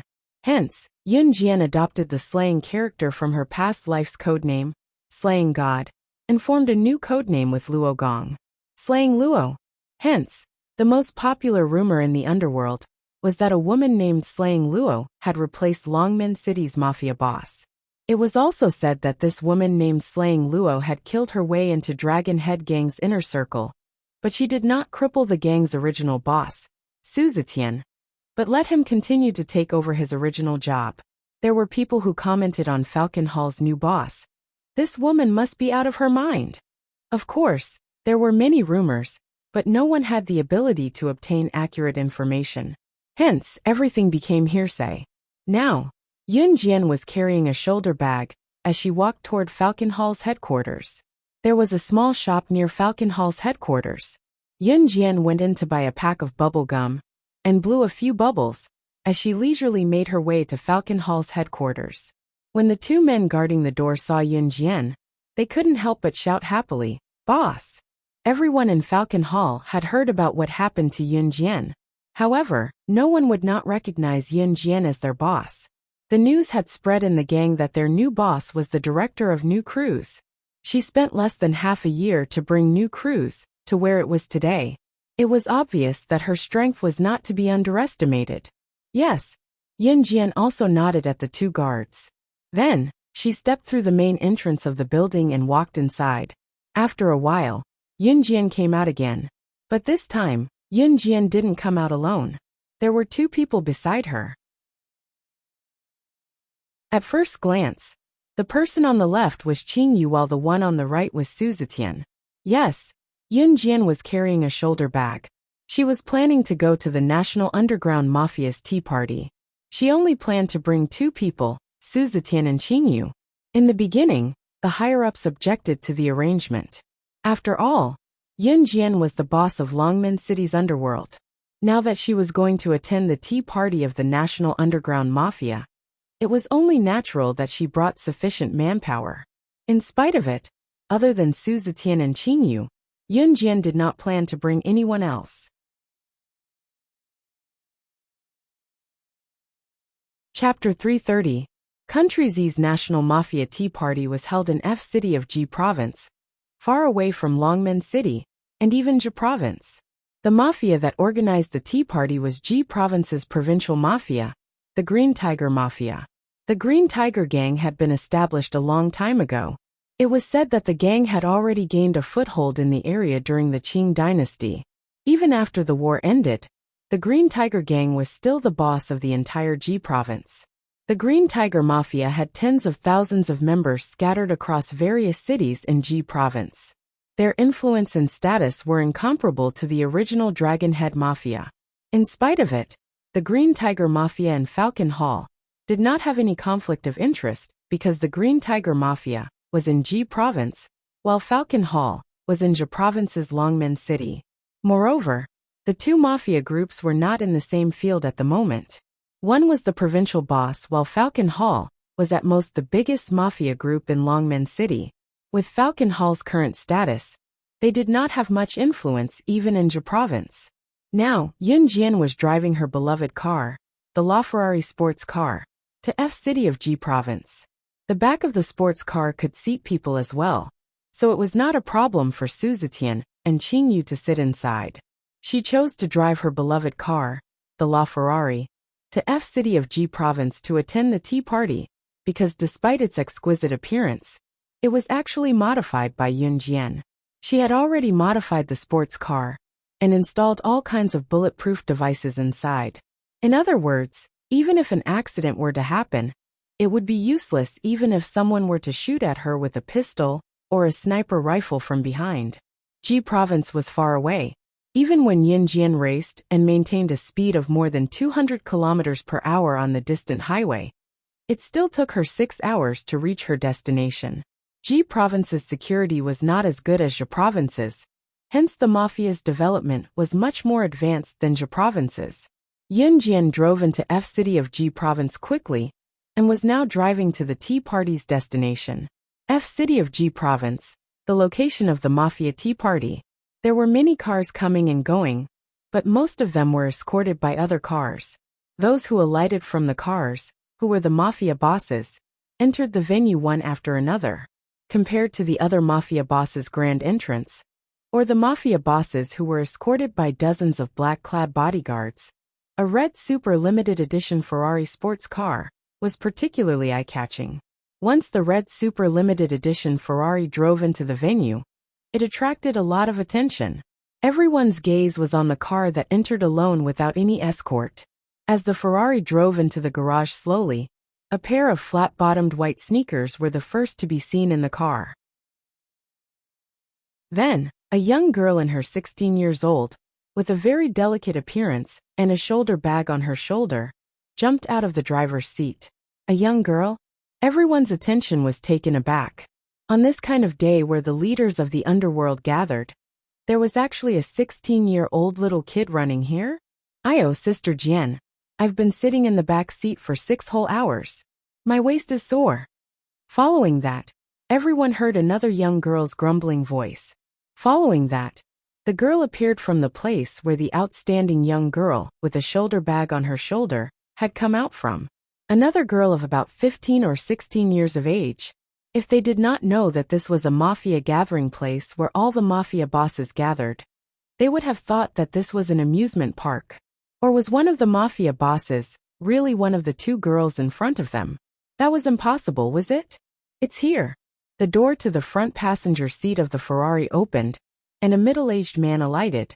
When they saw the middle-aged man, the expressions of the people around him relaxed slightly.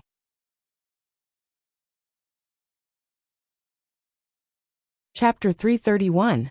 After all, how could a young girl be the boss of a mafia? Letting an underage girl manage an entire mafia? This was not a game. Therefore, everyone's thoughts were the same. In spite of it, everyone took a second look at Yun Jian and the other 2 girls. Everyone assumed that Su Zetian was the boss of this mafia, and that Yun Jian and Qing Yu were his fighters. But even so, it was enough to surprise people. As a mafia boss, were you planning to embarrass yourself by bringing 2 young girls to this national mafia tea party? Everyone knew that the purpose of this tea party was to have a friendly competition between all the experts of the gangs. To put it bluntly, it was a competition to see whose mafia members were more powerful. The fighters brought by the mafia were all brawny and strong men. Look at Yun Jian and the other 2 girls. Su Zetian, who was assumed to be the mafia boss, stood in front while Yun Jian and Qing Yu stood beside him. Outsiders would think that Yun Jian and Qing Yu were incompetent girls just by looking at them. Were they here for a competition? Were they sure they were not here to travel with their children? The outsiders watched as Yun Jian led Su Zetian and Qing Yu into the tea party. When they reached the entrance, there was a person doing a special registration. Which district in which gang? The person doing the registration at the door didn't even raise his head as he asked. Ji province's Longmen City Falcon Hall. Yun Jian's sweet, girlish voice made the person look up. After he was done, he told Yun Jian and the other 2 girls, "You may go in." As he spoke, the person watched Yun Jian and the other 2 girls enter the venue. He rubbed his nose and could not help sighing deeply. Do kids nowadays attend places like this? Kids these days mature early indeed. Yun Jian and the other 2 girls had already entered the venue of the mafia tea party. The scale of this national mafia tea party was extraordinarily large. Naturally, it had an aura. The Green Tiger Gang was the host of the tea party and the #1 gang in Ji province. Naturally, they had to put on a strong front. Among the gangs, the original Dragon Head Gang, which was now known as Falcon Hall, really wasn't outstanding. Other than Yun Jian and Qing Yu, who attracted a lot of attention, even Su Zetian, who was with them, received a lot of attention. Sister Jian, it's my first time attending a national mafia gathering like this, Qing Yu said lazily as she picked a snack from the dishes on the table and munched on it. When Qing Yu followed Yun Jian in her past life, The banquets and banquets she attended were no smaller than this tea party. Therefore, in the face of a tea party of this scale, he was naturally at ease. Amen, Yun Jian hummed in reply, crossing her arms and standing where she was nonchalantly. She wore a close-fitting thermal bra and a down jacket today. If one only looked at Yun Jian's current appearance and her slender figure that was wrapped in the down jacket, she was very attention-grabbing. Qing Yu's baby face attracted a lot of attention as well. Now that she was munching on a grape, she commented cheerfully, "This tea party can't be compared to the banquets in the past, but the snacks taste pretty good." As she spoke, Qing Yu picked up a grape and passed it to Yun Jian. "Here, Sister Jian, try it. It's delicious." Yun Jian was not haughty. She took the grape and peeled off the skin when it entered her mouth before swallowing it. After a moment, Yun Jian replied, "It's not bad." Just as the three of them were standing there for a long time, with no one paying any attention to them, a voice suddenly sounded in front of them. It was not directed at Yun Jian and Qing Yu, but it was directed at Su Zetian. Instead, he openly mocked Su Zetian. "Hee, look, isn't this the former boss of Dragon Head Gang? Apui, I mean the former boss of Falcon Hall? TSK. How are you able to show up here?"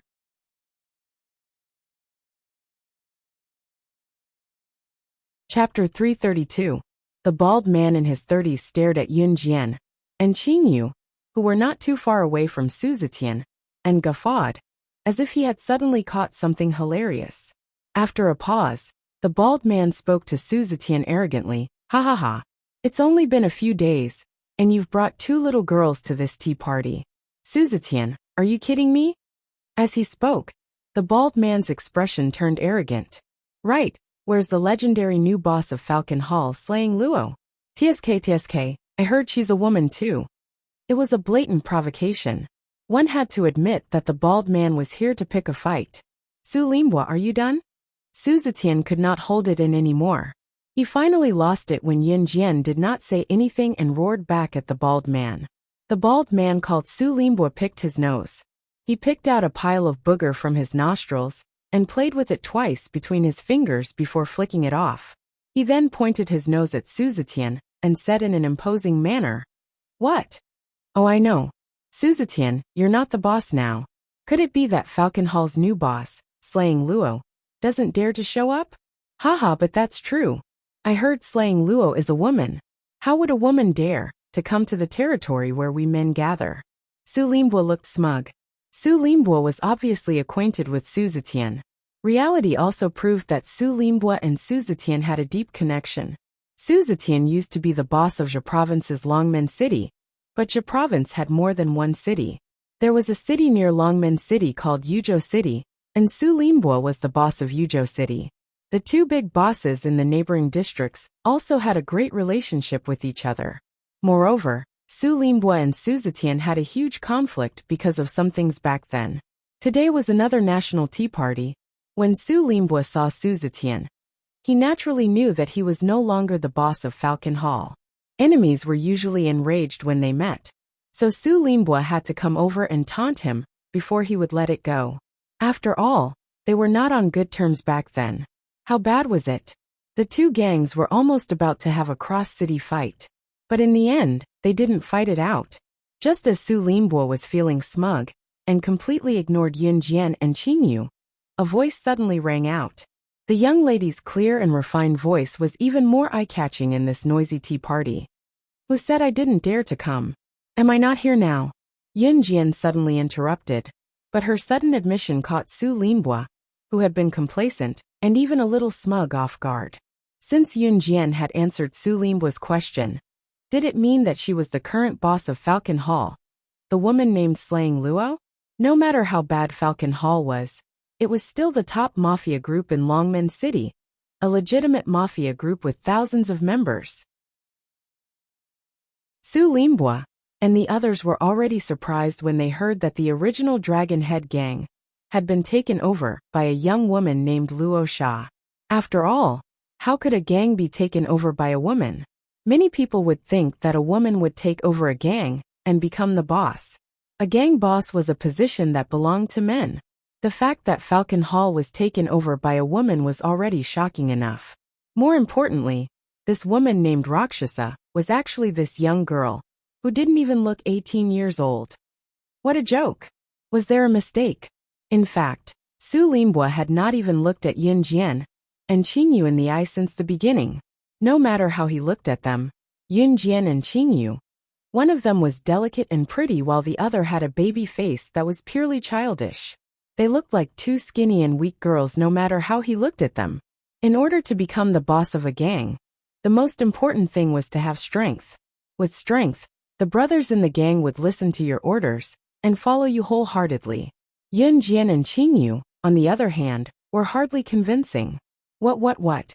You're saying that you're the new boss of Falcon Hall, the woman named Slaying Luo? Su Limbua cried out in shock.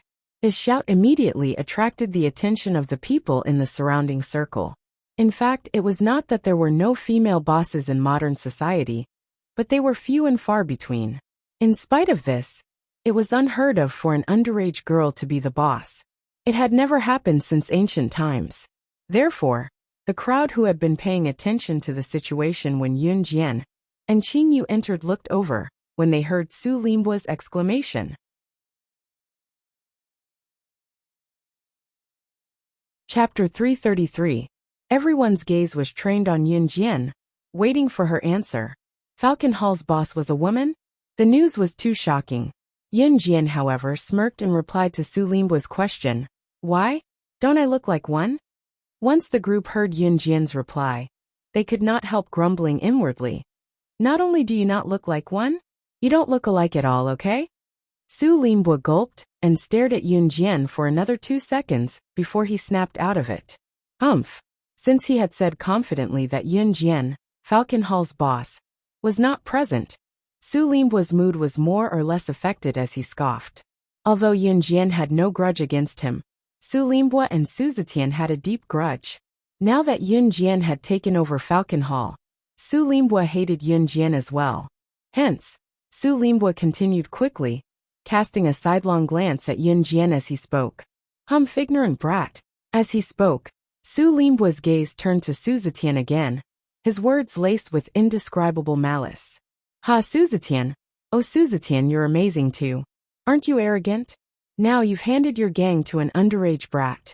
Humph, I, Su Limbua, shall open my eyes wide and see how long Falcon Hall can last. He was mocking Yun Jian in disguise, hinting that Falcon Hall would fall one day after Yun Jian took over.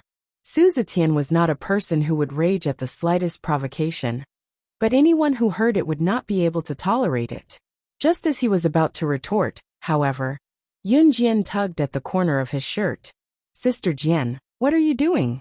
Su Zetian's gaze was locked as he asked in bewilderment at Yun Jian's action. Yun Jian did not look at Su Zetian nor did she answer him. Her gaze was trained on Su Limbua, the murderous intent in her eyes blatant. Open your dog eyes and see how much stronger the gang I lead will be compared to a villain like you who speaks behind others' backs. She could crush a despicable person like Su Limbua with one hand. She was the king of secret agents who had made it to where she was now, by stepping on the corpses of people who were known as powerhouses. Yun Jian did not think much of Su Limbua, even if he was a European arms tycoon, let alone a city-level boss in Zhe province. The girl's domineering words echoed throughout the place. For a time, countless famous people were stunned on the spot. Whether Yun Jian was capable or not, she was at least holding the fort now. Su Limbua felt a little guilty from Yun Jian's words, especially when he met Yun Jian's gaze. The murderous intent in Yun Jian's eyes made him shudder. In spite of it, Su Limbua was forced to retort Yun Jian due to his pride. Humph, I'll be waiting. As he spoke, Su Limbua walked away disgruntledly, since he could not win back his pride. As a result, the uproar that was caused just now was instantly dispelled. Who's that? So annoying. Qingyu leaned against a long table next to Yun Jian and spoke cheerfully, peeling another grape and chewing it before swallowing it. He's Su Limbua, the boss of the so-called world's best gang in the neighboring city of Longmen City, Su Zetian explained from the side. World's best gang? I think he's more like the last gang. How dare he challenge Sister Jian? He'll be in for it later. Qingyu patted the sticky grape juice off her hands and went straight to Yun Jian. Huh? Su Zetian did not understand and asked Qingyu in confusion. Yun Jian narrowed her eyes. Others might not understand Qingyu's words, but she did. After a while, a low male voice suddenly screamed from the crowd. Hey, hey! What's going on? Ah, it's so itchy. So itchy. Why is my body so itchy all of a sudden? What's going on? It's so itchy. So itchy. Chapter 334. Perhaps no one else saw what happened just now. Yun Jian, on the other hand, saw everything clearly and understood what happened over there.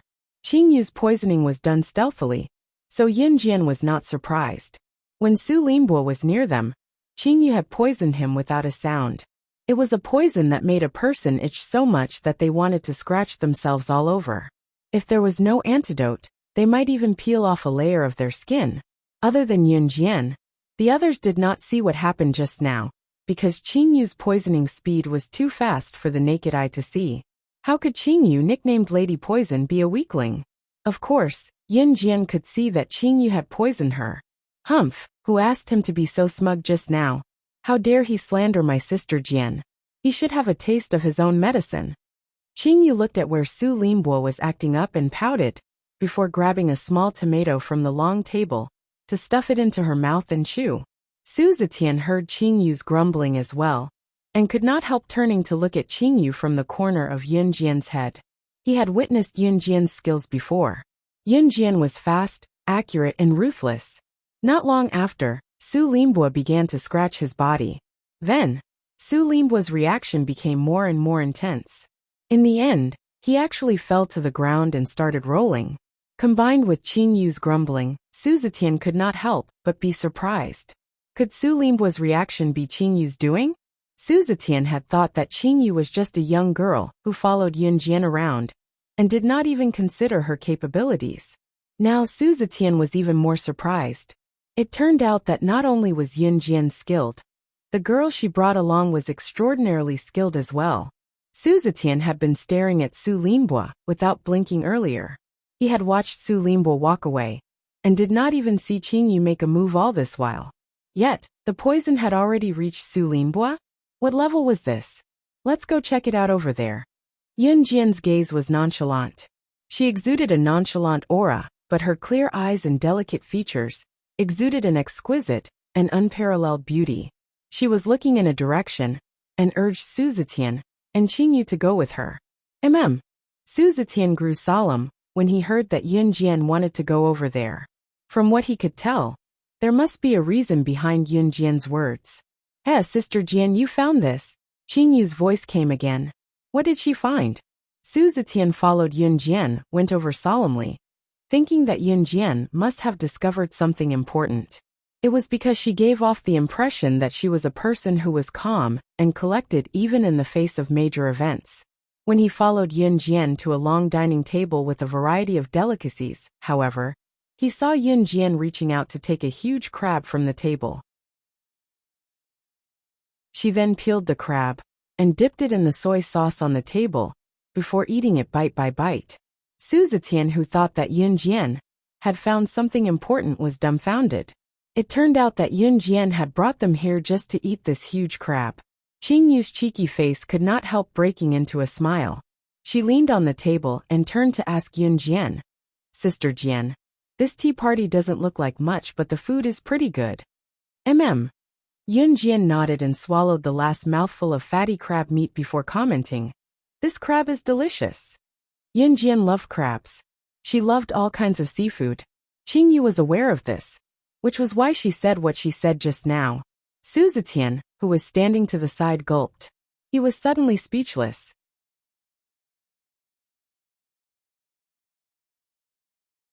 Chapter 335. As for Su Linbo, he had been rolling around on the ground for quite a while after Yun Jian had finished eating an entire crab. Due to Su Linbo's ruckus, some of the people who were in charge of maintaining order at the tea party stepped in and carried Su Linbo to the hospital.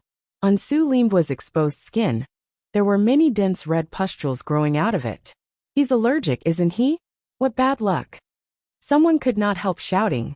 Su Limba's reaction did seem like an allergic reaction, so everyone assumed that it was just an allergic reaction. However, Su Limba's reaction was quite frightening, so they had no choice but to carry him to the hospital. After that, the tea party officially began. Su Limba's abnormal reaction did not attract much attention. Instead, outside the tea party venue, a man in his 30s with thick brows and a rather handsome appearance was escorted in by a group of more than 10 bodyguards, attracting the attention of the crowd. This rather good-looking man was the organizer of the tea party for all the gangs in the country, the boss of Ji Province's famous Green Tiger Gang, Long Yucheng. Currently, Long Yucheng was being escorted into the venue by a group of bodyguards. At that time, a large group of gang leaders from all over the country rushed forward and took the opportunity to curry favor with them. Green Tiger Gang was not only the top gang in Ji Province, but it was also the leading gang in the northern region of the country. In other words, the boss of the northern region of the country was Green Tiger Gang. Therefore, Green Tiger Gang's boss, Long Yucheng, attracted everyone's attention as soon as he appeared. In addition, Long Yucheng was not only the boss of Green Tiger Gang in everyone's eyes, but he was also young and promising. He was only 31 years old this year, and was quite good-looking. He could be considered handsome. Many of the gang bosses had the intention of using their daughters to get close to Long Yucheng. If he could climb into Long Yucheng's bed, that would be the best. But if he couldn't, it would be good even if it was a stroke of good fortune. For a moment, there was no one else other than Yun Jian, Qing Yu, and Su Zetian who remained where they were. Long Yucheng glanced around, and was stunned when his gaze landed on Yun Jian and the rest. There was actually such an exquisite beauty in this world. Moreover, all the people present at the tea party were either the leaders of the various major gangs, or the fighters of the gang leaders. They were all high-ranking members of the gangs. Yun Jian and Qing Yu's presence was rather conspicuous. When Long Yucheng saw that Yun Jian was standing in the same spot, and did not come forward to flatter him, his curiosity was piqued. Curiosity killed the cat. At this time, Long Yucheng pushed through the crowd and walked towards Yun Jian. Yun Jian was standing in the same spot. Her eyes were calm, but she could feel Long Yucheng walking towards her. "This beautiful lady, how should I address you?" Long Yucheng asked as he stood in front of Yun Jian, sizing her up with interest amidst the crowd's support and envy. Yun Jian only raised her head to glance at Long Yucheng before withdrawing her gaze. She faintly spat out 2 words, "Rakshasa." Long Yucheng was even more surprised when he saw Yun Jian looking down and ignoring him after a glance. Of all the people who came here, which one of them wasn't anxious to curry favor with him? She was really special. "May I know which gang you're from then?" Long Yucheng's voice sounded as loud as he could to make the women present scream. However, Yun Jian did not feel anything. She did not even bother to reply to Long Yucheng. "We're from Ji Province's Falcon Hall." Su Zetian, on the other hand, was a little scared when Yun Jian did not reply to Long Yucheng, so he replied on her behalf. "Haha, interesting." Long Yucheng narrowed his eyes and stared at Yun Jian with interest. His eyes were gleaming, but he turned to leave when Yun Jian ignored him again.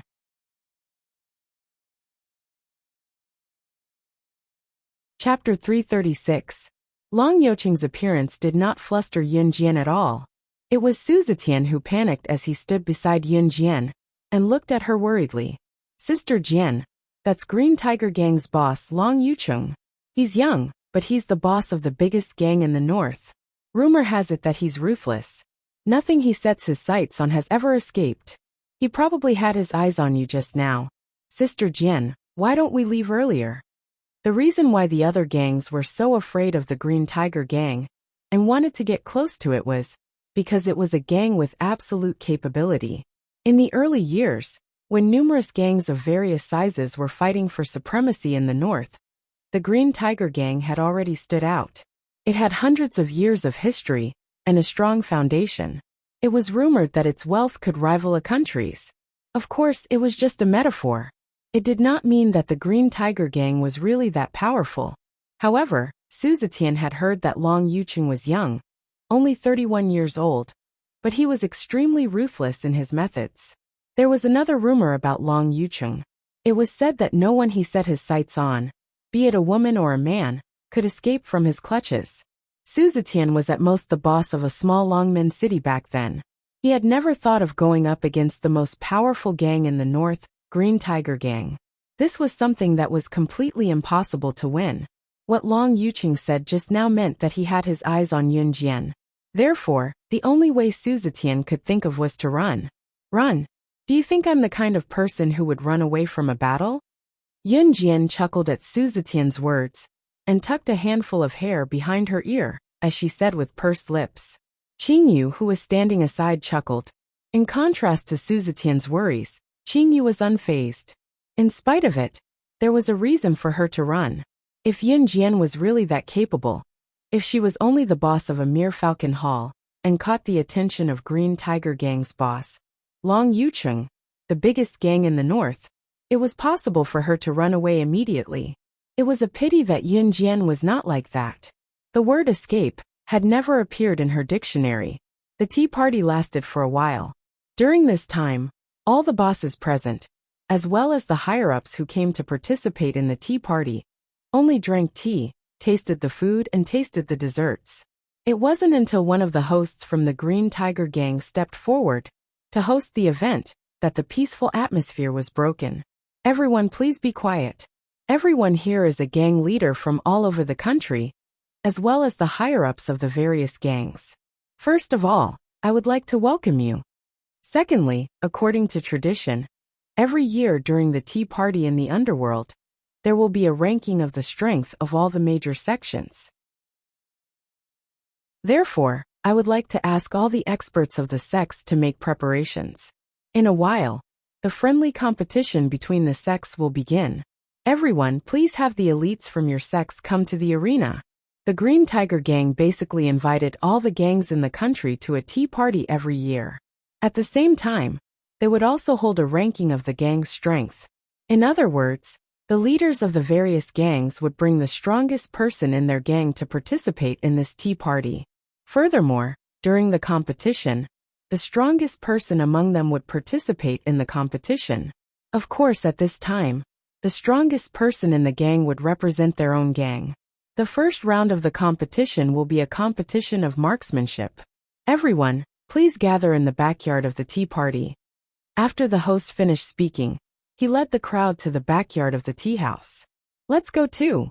Yun Jian turned to say to Su Zetian and Qingyu. The three of them then followed the crowd to the backyard of the tea house.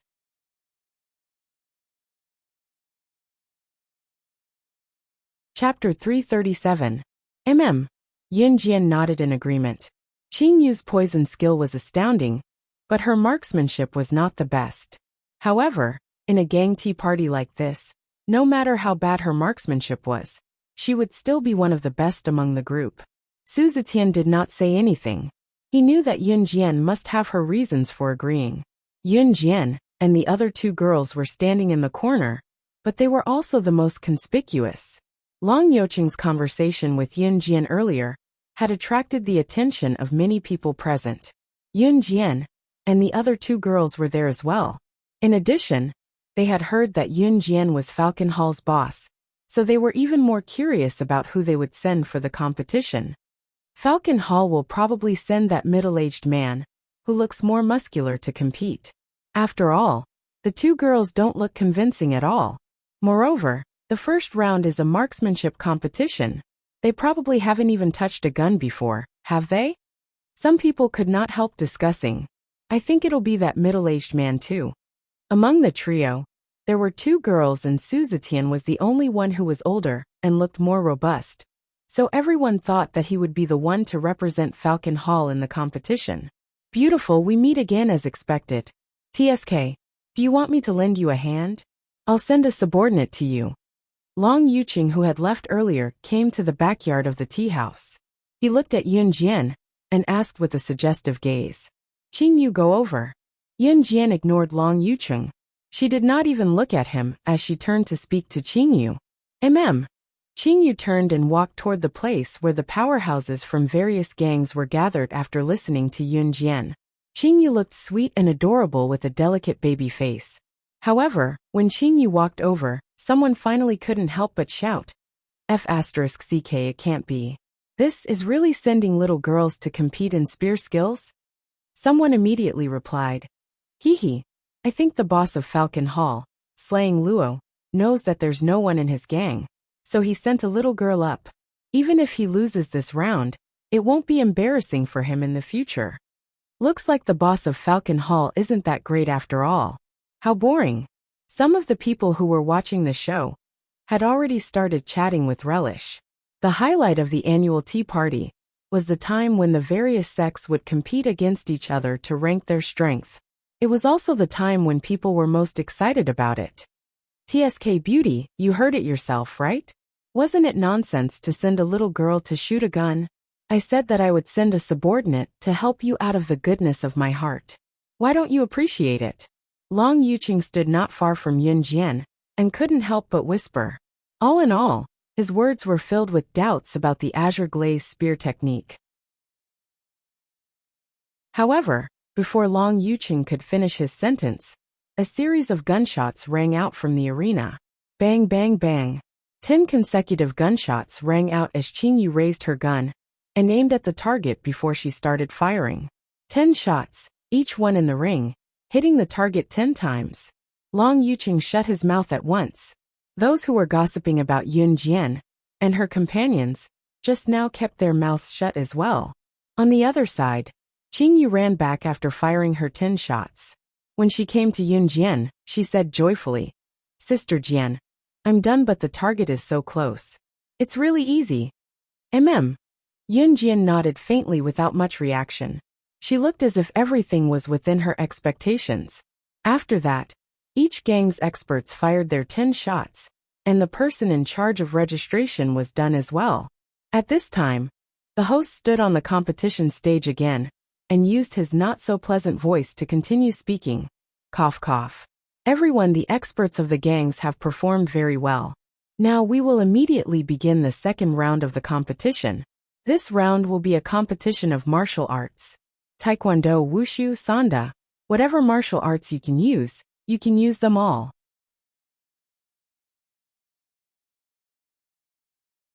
Chapter 338. Qingyu waved her hand when she heard that this round was a martial arts competition. She turned to Yun Jian and said with a press of dry lips, Sister Jian, I can't compete in martial arts. Qingyu was a poison expert, and her marksmanship was decent as well, but she could only fend off attacks from high-level secret agents or assassins when it came to martial arts. Of course, she could only fend off attacks from the side. Qingyu had never been good at martial arts competitions where one's fist was harder. A lot of people were listening intently to Yun Jian and her companions' movements. Yun Jian and her companions were too eye-catching. Moreover, even Green Tiger Gang's boss, Long Yuqing, seemed to be interested in Yun Jian. In addition, Qingyu's marksmanship that was looked down upon by a bunch of people just now was astounding. Qingyu was not the only one who had hit the bullseye just now. Those who represented their gangs in the competition were all formidable characters. None of them were weak. Compared to them, however, Qingyu stood out because of her age. For a young girl who was only in her teens to have such powerful spear skills, it was really amazing. In spite of it, everyone could not help gasping when they heard Qingyu say that she was not good at martial arts. God was fair. Qingyu's marksmanship was good, but her ability was lacking. What these people did not know was that even if Qingyu's ability was lacking, she had 1,000 ways to poison anyone present to death unknowingly. Amen. Yun Jian nodded faintly. The crowd started guessing again who Falcon Hall's woman, slaying Luo, would send to compete this time. It should be that middle-aged man this time. I don't think it's anyone else other than him. There's only 3 of them here. She can't possibly be the one to show up. Someone said looking at Yun Jian. Beauty, do you dare to make a bet with me? Long Yuqing could not help asking as he looked at Yun Jian. What's the bet? Yun Jian grinned and replied to Long Yuqing. If Falcon Hall ranks within the top 10 of all the sects in this martial arts competition, then I'll agree to any of your conditions. But if you can't get into the top 10, you can be my girlfriend. What do you think? Long Youqing's words were very unreasonable. Not to mention that Long Youqing was already 31 years old, which was a full generation older than Yun Jian. However, Long Youqing felt that the first time he saw Yun Jian, he felt that she was very attractive and special. That was why his interest was piqued, and he made such a suggestion.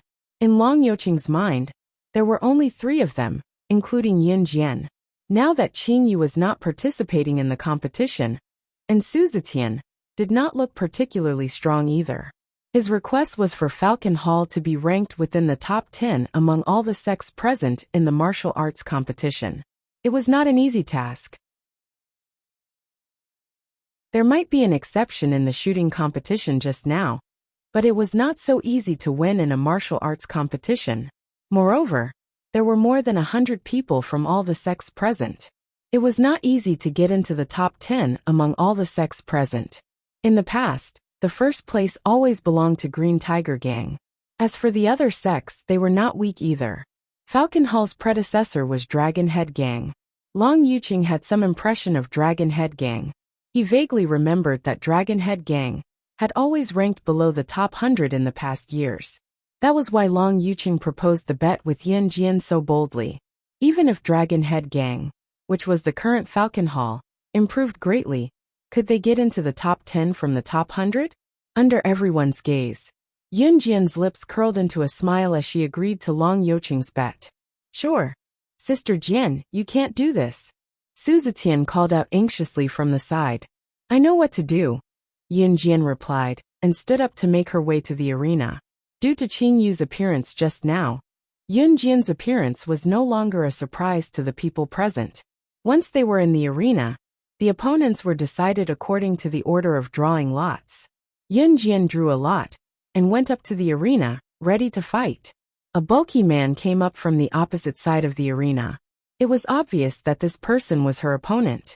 At this time, someone saw the tall and sturdy man, and immediately shouted in surprise.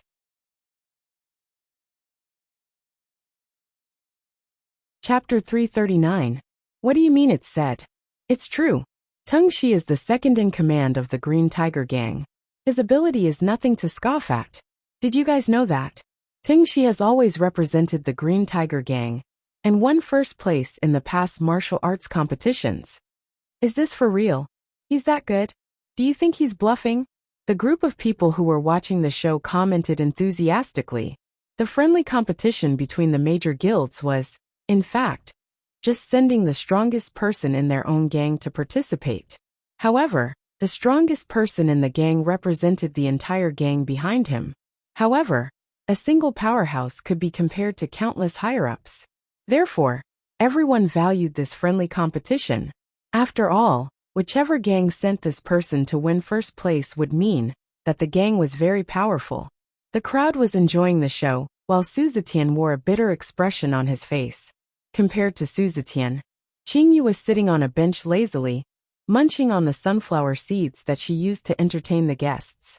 Long Youqing, on the other hand, sat on the highest seat. He narrowed his eyes, certain that Yun Jian would lose. At the same time, Yun Jian, who was thought to lose for sure, stood in the ring. She glanced sideways at her opponent, the burly Teng Shi, who was about 193 meters tall. The difference between Teng Shi's height and Yun Jian, who was about 16 meters tall, was huge. Under such circumstances, no one thought that Yun Jian could win the competition. That included Su Zetian. Although Yun Jian had defeated Shiniji, who almost made it into the international fighting tournament, Teng Shi was not on the same level as Shiniji back then. Teng Shi was originally a retired Special Forces soldier.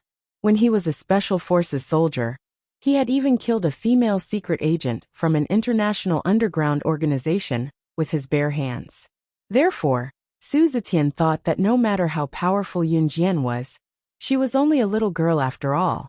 Could she really defeat Teng Shi, who had killed the female secret agents from the underground organization, who killed without batting an eyelid? You want to fight me? Soaring Snake frowned when he saw that his opponent was Yun Jian. It wasn't that Teng Shi looked down on Yun Jian, but as a veteran Special Forces soldier, he felt helpless when he was asked to fight this young girl, who was not even an adult yet. Yes, Yun Jian looked straight at the soaring snake. She was not afraid in the face of danger.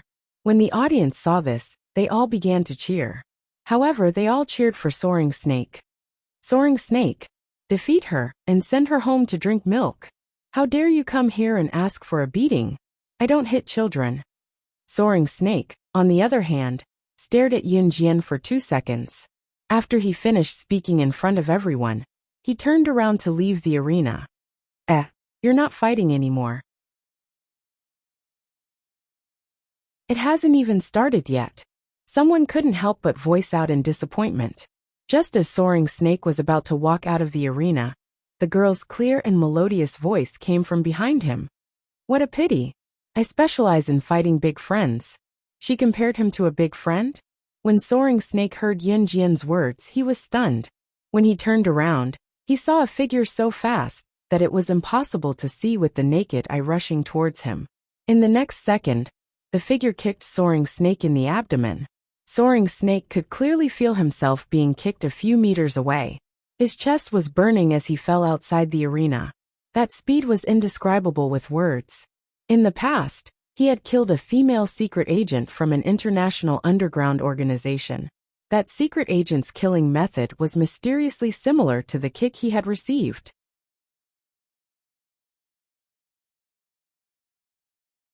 Chapter 340. Tengxi lost before the fight even started? The audience below was dumbfounded. However, many of them were Tengxi's fans. In their eyes, Yun Jian's move was a sneak attack. Hence, someone stood up from his seat and shouted at Yun Jian. Little girl, that was a sneak attack. It doesn't count. If Tengxi was serious, you'd probably be sent home to drink milk. Some people also stood up and spoke up for Tengxi. They even complained about Yun Jian. That's right. You're so young, yet you're using a sneak attack. How shameless. Get lost. Get lost.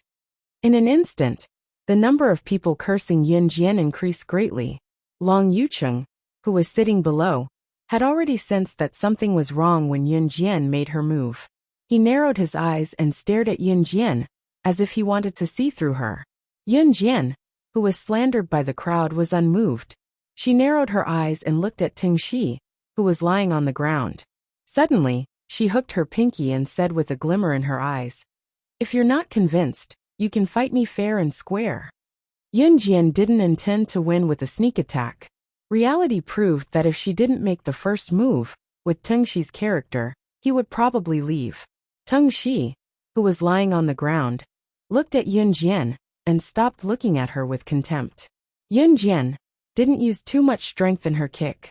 Even so, it was enough to hurt Tengxi, but it didn't hurt his muscles or bones. Tengxi patted the dust off and stood up from the ground. He frowned and looked at Yun Jian for 2 seconds. After a while, his face darkened again. Under everyone's gaze, he said to Yun Jian, "I admit defeat." Tengxi was a smart person. He was able to become the second in command of the Green Tiger Gang, and had worked for Long Yucheng for so many years. He definitely had some tricks up his sleeve. Yun Jian's kick just now might have looked like a sneak attack to others, but only he knew. Even if Soaring Snake hadn't been ambushed and had fought Yun Jian head-on, the result would have been the same. He would have been sent flying with a kick. Tengxi was the champion of the martial arts competition over the years. It could be said that as long as he admitted defeat, Yun Jian would have a 100% chance of winning even if she fought with others later on. After all, Yun Jian's kick just now was not for show. No one dared to underestimate Yun Jian anymore.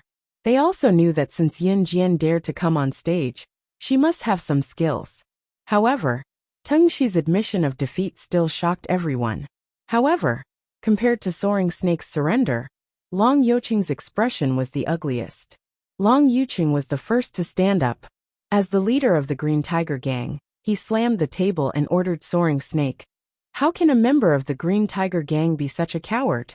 Long Yucheng was afraid that if Tengxi admitted defeat, Yun Jian might really make it to the top 10. He was still waiting for Yun Jian to fulfill her promise after she lost.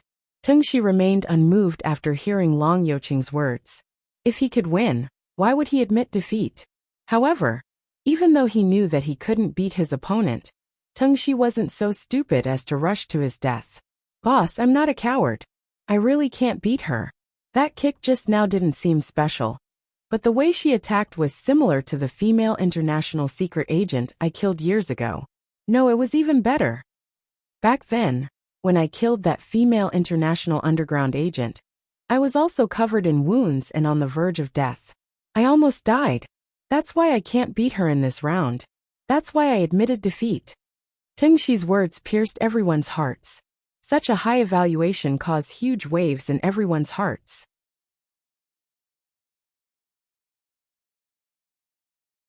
Chapter 341. The female international secret agent that Teng Shi had killed was an elite with decent skills. It was said that she could be ranked in the top 50 of the secret agent ranking. International was a global concept. To be able to be ranked in the top 50 of the assassin or secret agent ranking was already quite powerful.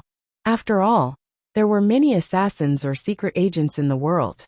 As for the top 10 assassins or secret agents in the international assassin or secret agent ranking, they were simply freaks that crawled out from a pile of dead people. Among the top 20 assassins or secret agents, which one of them was not a big devil with blood on their hands? These 20 people were people that no one present would even think about.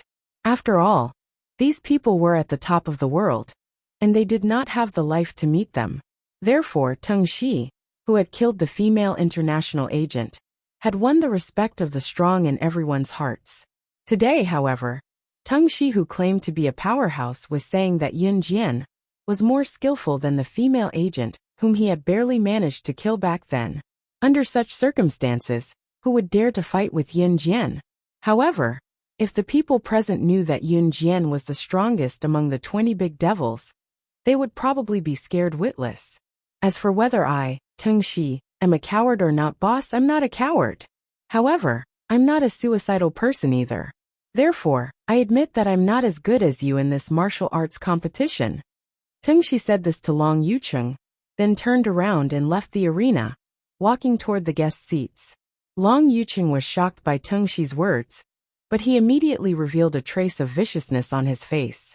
Ahem, since Teng Shi admitted defeat, then it's Luosha's victory. The host continued to preside over the event. In this martial arts competition, Yun Jian defeated Teng Shi, but she still had to fight with the other masters of the gang. However, because of Teng Shi's precedent, the other people who met Yun Jian all admitted defeat with tears in their eyes. What a joke! How would they dare to fight a woman that even Teng Shi could not defeat? Wouldn't that be courting death? Therefore, Yun Jian did not even need to fight again to secure the first place in the martial arts competition. Winning first place in the martial arts competition also meant that Falcon Hall had surpassed the Green Tiger Gang this year and became the overall champion of this Tea Party competition. First place, due to Qing Yu's outstanding marksmanship in the first round and Yun Jian's first place in this round, the overall champion was Falcon Hall. The result shocked everyone present, and Long Yucheng's expression darkened further. Long Yucheng had planned for Yun Jian's Falcon Hall never to enter the top 10. That was why he made the bet. But now, her Falcon Hall had actually replaced her Green Tiger Gang and won first place in this Tea Party competition. Yun Jian, who had not even made a move, returned to her seat. She was not in a hurry to sit down, but stared at Long Yucheng with her pretty eyes and asked, "I wonder if the bet I made with Boss Long earlier still stands?" Long Yucheng's expression darkened under everyone's watchful eyes. He had lost face because of a woman. She, on the other hand, was only the boss of a city-level gang. How dare she threaten him again and again? Reality proved that Long Yucheng did not plan to fulfill his promise.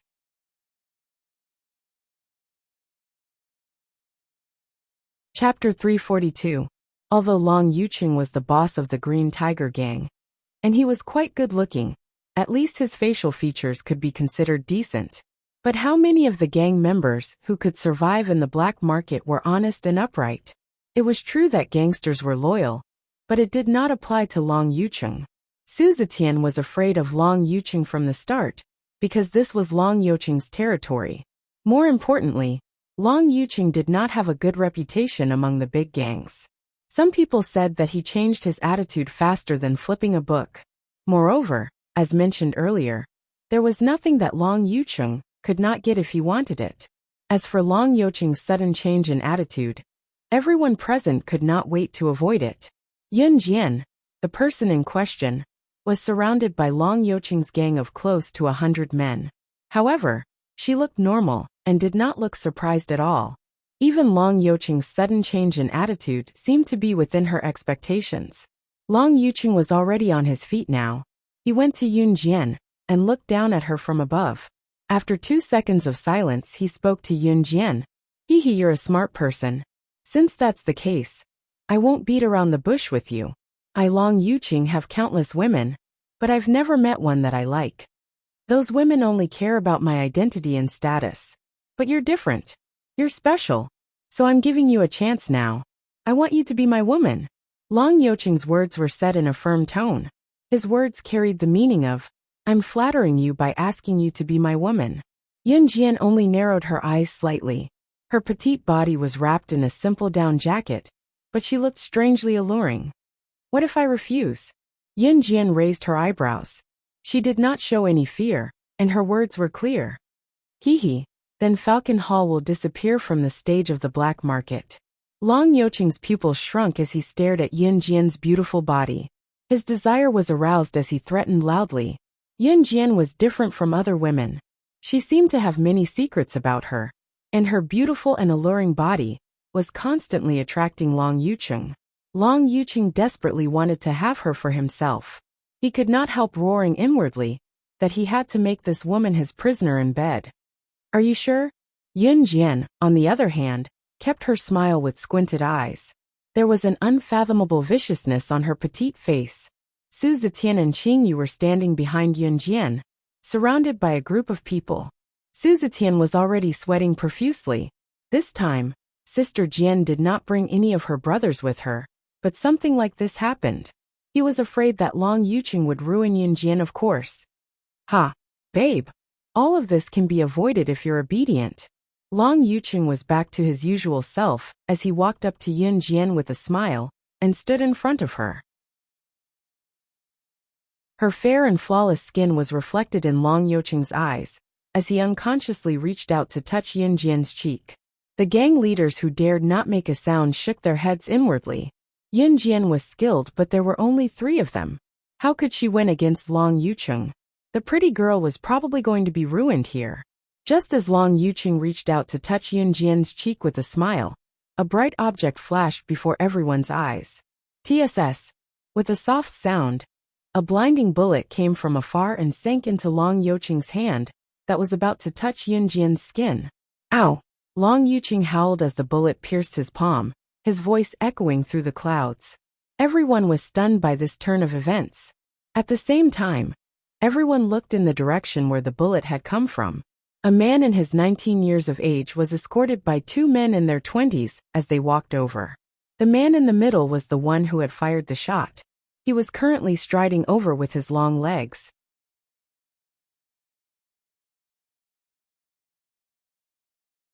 Chapter 343.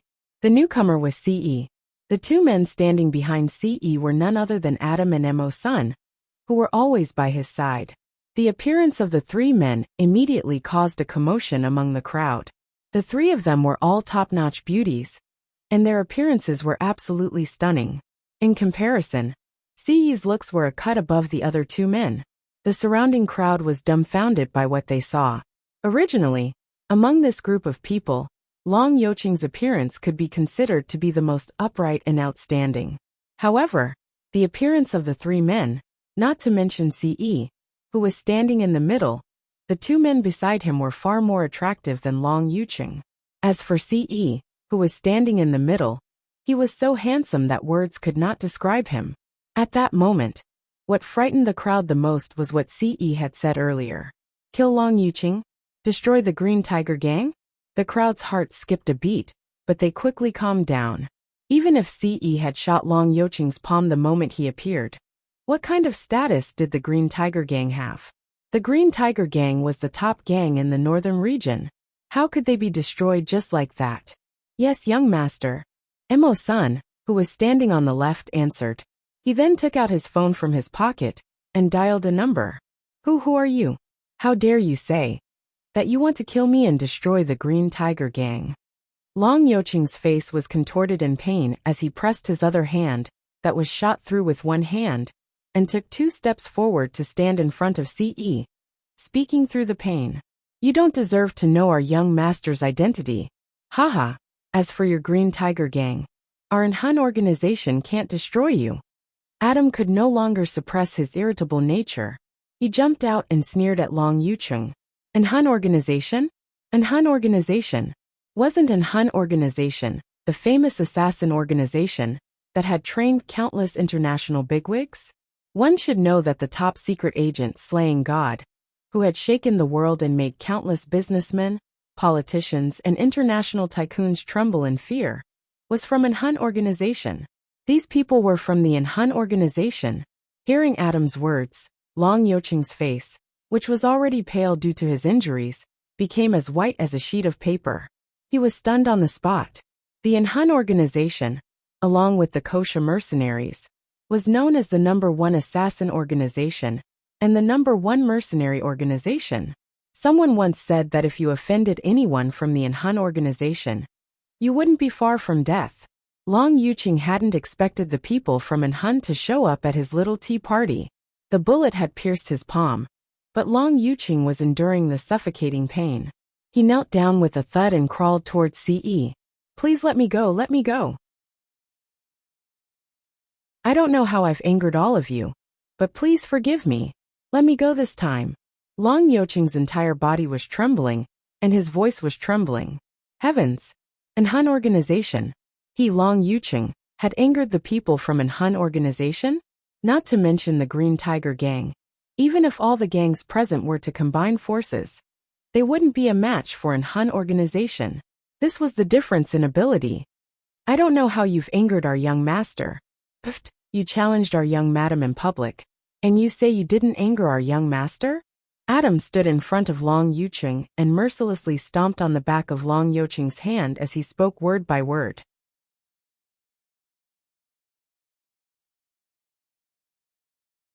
Chapter 344. From today onwards, don't let me hear any news about the Green Tiger Gang. Ce turned his body sideways, not even sparing a glance at Long Youqing, who was kneeling on the ground with Adam, stepping on the back of his hand, announcing his end. Young mistress? This woman named Slaying Luo was the woman of this man who possessed such a dominating aura? Long Youqing's eyes lost their color as he stood rooted to the ground. His heart was pounding with regret. Alas, it was too late. He actually wanted to snatch the woman from an Hun group. Now the 100-year-old Green Tiger Gang that had been passed down by his ancestors would be destroyed because of his mistake. Everyone was stunned as they stared at Ce, who announced the end of the northern region's top gang, Green Tiger Gang, as he walked toward Yunjian. At this moment, everyone's hearts surged with a wild exclamation. Yunjian was actually the woman of an important figure in an Hun group. She actually had connections with people from an Hun organization. Su Zetian was equally stunned. He stared blankly at the man who walked toward Yunjian like a king, exclaiming inwardly. It was no wonder that Yunjian was so confident that she could lead the gang out of Longmen City. Su Zetian was the only one who felt grateful that he had chosen to follow Yunjian back then. Otherwise, he would still be wandering around Longmen City. Yunjian was destined to be extraordinary. Ce was already in front of Yunjian. Looking at the girl's petite face, he had the urge to hide her in his embrace and prevent her from being stolen by anyone. Why are you here? Yunjian blinked. She had wanted to make a move just now, but Ce had made the first move. Moreover, he had told her that he would be leaving for a while. She did not expect him to appear here, so she asked, I'm done here, so I came to look for you. She did not expect to see the scene just now. Ce did not finish his sentence, but his raised brow was enough to show his fury. His tall frame standing in front of Yunjian was strangely compatible with Yunjian. It was just a simple conversation, but the meaning behind it was self-evident. Young master, Green Tiger Gang's headquarters has been destroyed. Mo-san hung up the phone and went to Ce. saying something that stirred everyone's emotions again. Ce answered, and went over to grab Yunjian's hand to walk out. The following matters were naturally left to Adam and Mo's son to handle. Wait. Yunjian. Yunjian was taken by Ce. She paused and turned to take out her Ferrari sports car key to Qingyu from her pocket and tossed it to Qingyu's car. Qing. With that, Yunjian's hand. Qingyu caught it and replied, "Okay, Sister Jian." By then, Yunjian and Ce had already left. Long Yuqing watched as Yunjian and Ce left. He clutched his palm, but the blood was already flowing down. "What are you looking at? You've offended my young master. Today, I'm going to kill you." Adam stepped on the back of Long Yuqing's hand and twisted Long Yuqing's head mercilessly. The tea party could not continue now that it had come to this. However, no one would have thought that the Green Tiger Gang, once the #1 gang in the northern region, would completely disappear from the stage of history just because Long Yuqing had flirted with a woman that he should not have flirted with.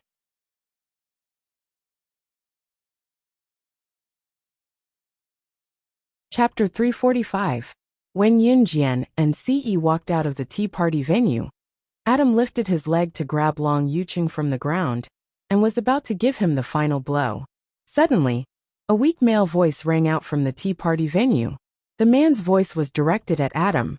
"Are you Adam, one of the 4 leaders of the Enhun organization?"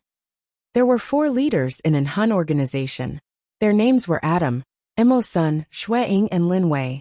The 4 leaders of Enhun organization were the people with the highest positions in the organization, other than the leader. Moreover, the 4 of them had their own duties, and each of them was comparable to the top 3 of the international assassin and secret agent rankings. Among the 4 of them, Lin Wei was in charge of training the assassins in Enhun organization. Hence, he was the most mysterious. Shueying, on the other hand, represented the leader of Enhun organization. As for Adam and Mo's son, they followed the leader of Enhun organization. Both of them were the closest to the leader of Enhun organization, who was rumored to be powerful, but never revealed himself. This weak male voice came from a sickly and frail middle-aged man. He had heard that Adam, one of the 4 leaders of the Enhun organization, was a hot-tempered person, which was very similar to the person in front of him. Hence he spoke up. However, when the crowd heard him, they were stunned and held their breath.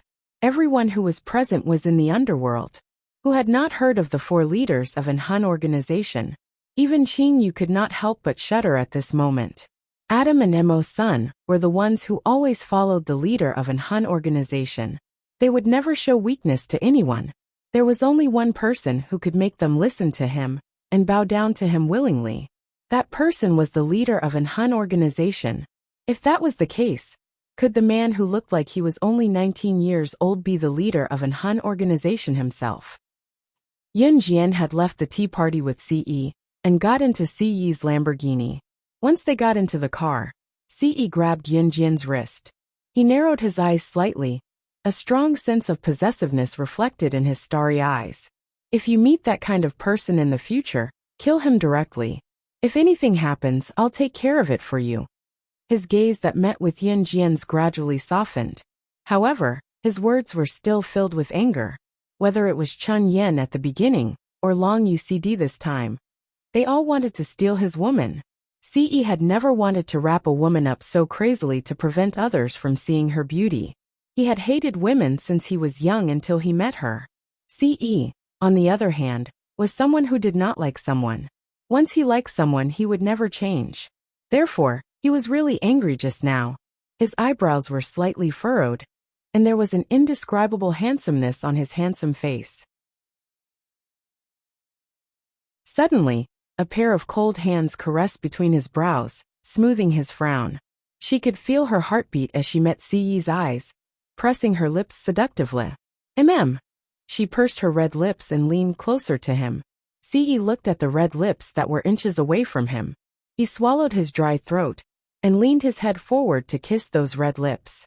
Yunjian responded to him like dry wood meeting fire. Perhaps in Yunjian's heart, she had already set her mind on him.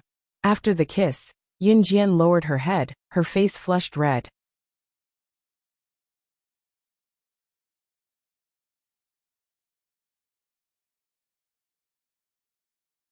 Chapter 346. After Yun Jian and Ce returned to Longmen City, Qing Yu and Su Zetian arrived shortly after. Qing Yu had rented a suite in Longmen City and was staying there for the time being. Not long after she returned to Longmen City with Ce, the two leaders of an Hun group followed them to Longmen City and stayed in the villa as Ce's friends. The empty villa became lively all of a sudden. Dong Wan did not know Adam and Mo Sen's identities at all, thinking that they were her nephew's friends. Therefore, she welcomed them warmly. This morning, Yun Jian brought her brother, Yun Yi, to join Zhang Xiaofeng for a morning run and forced Zhang Xiaofeng to train his body's flexibility. Zhang Xiaofeng was sweating profusely, but in order to learn new moves, he gritted his teeth and persevered. Yun Jian had also pulled her brother, Yun Yi's ligament, but Yun Yi did not even cry out in pain. Zhang Xiaofeng and Yun Yi were already sweating from exhaustion. Before they left, Zhang Xiaofeng even called out to Yun Jian, "Master, the masquerade party I mentioned to you last time will be held at 6 o'clock next Saturday night. You must come." Zhang Xiaofeng then turned around and called out to Yun Yi with a cheeky grin, "Hey, junior brother, you're coming too. It's a promise. No going back on your word." Since Yun Yi and Zhang Xiaofeng went for a morning run and trained together with Yun Jian, their relationship had gradually warmed up. "How rude of you to call me junior brother." Yun Yi was not angry. He merely looked at Zhang Xiaofeng's smiling face and looked like he was going to punch Zhang Xiaofeng. "You can't hit me. Hee, I'm leaving." Zhang Xiaofeng mischievously jumped away and ran forward for a long distance. Then, he turned around and said goodbye to Yun Jian and Yun Yi. After saying that, Zhang Xiaofeng put his jacket on his shoulder and his 1.8-meter-tall figure ran away. How childish. Yun Jian couldn't help but sigh. She turned her head and glanced at Yun Yi. "Brother, let's go home too." "Wait, Xiao Jian." Yun Yi stopped smiling and looked at Yun Yi, hesitating for 2 seconds before asking, "Xiao Jian, you should know the girl that day, right?" That day, he was framed and drugged by Chen Yubing and almost fell into her trap. Fortunately, Qing Yu came to his rescue. It had been a long time since he last saw her. Yun Yi had not seen Qing Yu since that day. Actually, whenever Yun Yi closed his eyes these few days, Qing Yu's petite and adorable baby face would appear in his mind. Yun Jian and Qing Yu's interaction that day told Yun Yi that Yun Jian obviously knew her, which was why Yun Yi asked, I know her." Yun Jian was stunned for a moment before she snapped back to reality. When she turned to look at her brother, Yun Yi, there were 2 rosy clouds on his cheeks. "She lives at Huda Harbor on West Street." Yun Jian gave her a specific address and blinked, acting like she knew nothing. "Brother, is there a problem?" Yun Jian acted like an ignorant child and asked Yun Yi, It's nothing." Yun Yi waved his hand and strode forward. In fact, Yun Yi was already planning to look for Qing Yu. Yun Jian grinned and followed him with long strides. It happened to be the afternoon of the same day. Qing Yu stayed at home alone. She had rented the suite and extravagantly installed a color TV in the living room. The TV was currently playing Calabash Brothers that were popular in 1998. Grandpa. The voice that came from the TV made Qing Yu chuckle as she munched on sunflower seeds. It did not match her usual babyface image at all. Ding dong. There was a knock on the door. "Who is it?" Qing Yu spat out the sunflower seed shell and called out loudly. By then, Qing Yu had spat out melon seed shells all over the floor. The room was a mess, completely unlike the reserved manner a girl should have.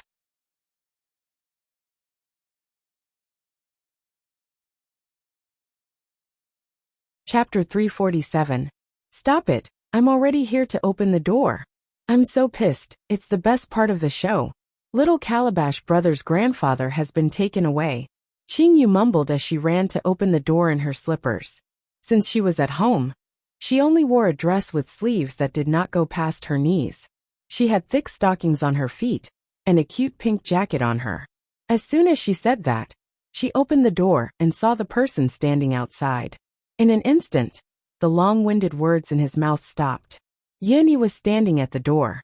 He wore a thick blue down jacket that accentuated his handsomeness. In spite of it, Qingyu was rooted to the spot when she saw Yun Yi. Her words stopped abruptly as well. Ah, why are you here? Qingyu shrieked after a moment of silence. Then she realized that she was wearing very casual and revealing clothes. In this cold winter, wearing less would always feel more exposed than others. Of course, Qingyu would only wear this at home. She had thought that it was Yun Jian who was knocking on the door, because Yun Jian was the only one who knew that she was staying here. That was why she had boldly opened the door.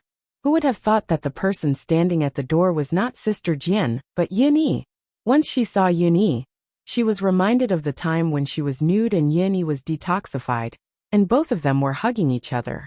Her cheeks glowed red as if blood was splattered on them. She had no choice but to detoxify Yun Yi back then. After all, Yun Yi was drugged with an aphrodisiac, and the effect was rather strong. She could only remove her clothes and warm up Yun Yi's body with her body temperature before feeding him the antidote to neutralize the drug. Qingyu's way of saving people had always been unique, as it was her own creation. Later, Yun Yi said that she would be responsible for her, so she didn't think much about it. But now wasn't it because of that Yun Yi was standing at the door? Can I come in? Yun Yi smiled politely. His smile was like the spring breeze, giving people a refreshing feeling, as if they had been blown by the spring breeze. Ah, no. Qingyu was suddenly reminded of the clutter in her room that was piled up like a mountain. She reached out and tiptoed to block Yun Yi's gaze. I'm coming in then. Yun Yi pretended not to hear Qingyu's voice. He smiled with pursed lips and walked into Qingyu's house. Then, he saw the messy sofa, melon seeds all over the floor, and all kinds of shoes on the shoe cabinet. Yun Yi, Grandpa. At this moment, the Calabash brothers' shouts could be heard from the TV. Qingyu blushed, lowering her head as if her little secret was exposed on the spot. Cough. Your room, it's a little messy. Let me tidy it up for you. Yun Yi coughed dryly and his tall silhouette walked towards the messy clutter. Qingyu, who was standing where she was, lowered her head even more, her cheeks flushing red. A week passed by quickly. In the blink of an eye, it was the day before Zhang Xiaofeng's masquerade party. On Friday, Yun Jian finished school early, which was rare. She replaced Qin Yiru to fetch Xiao Yunju home from his primary school.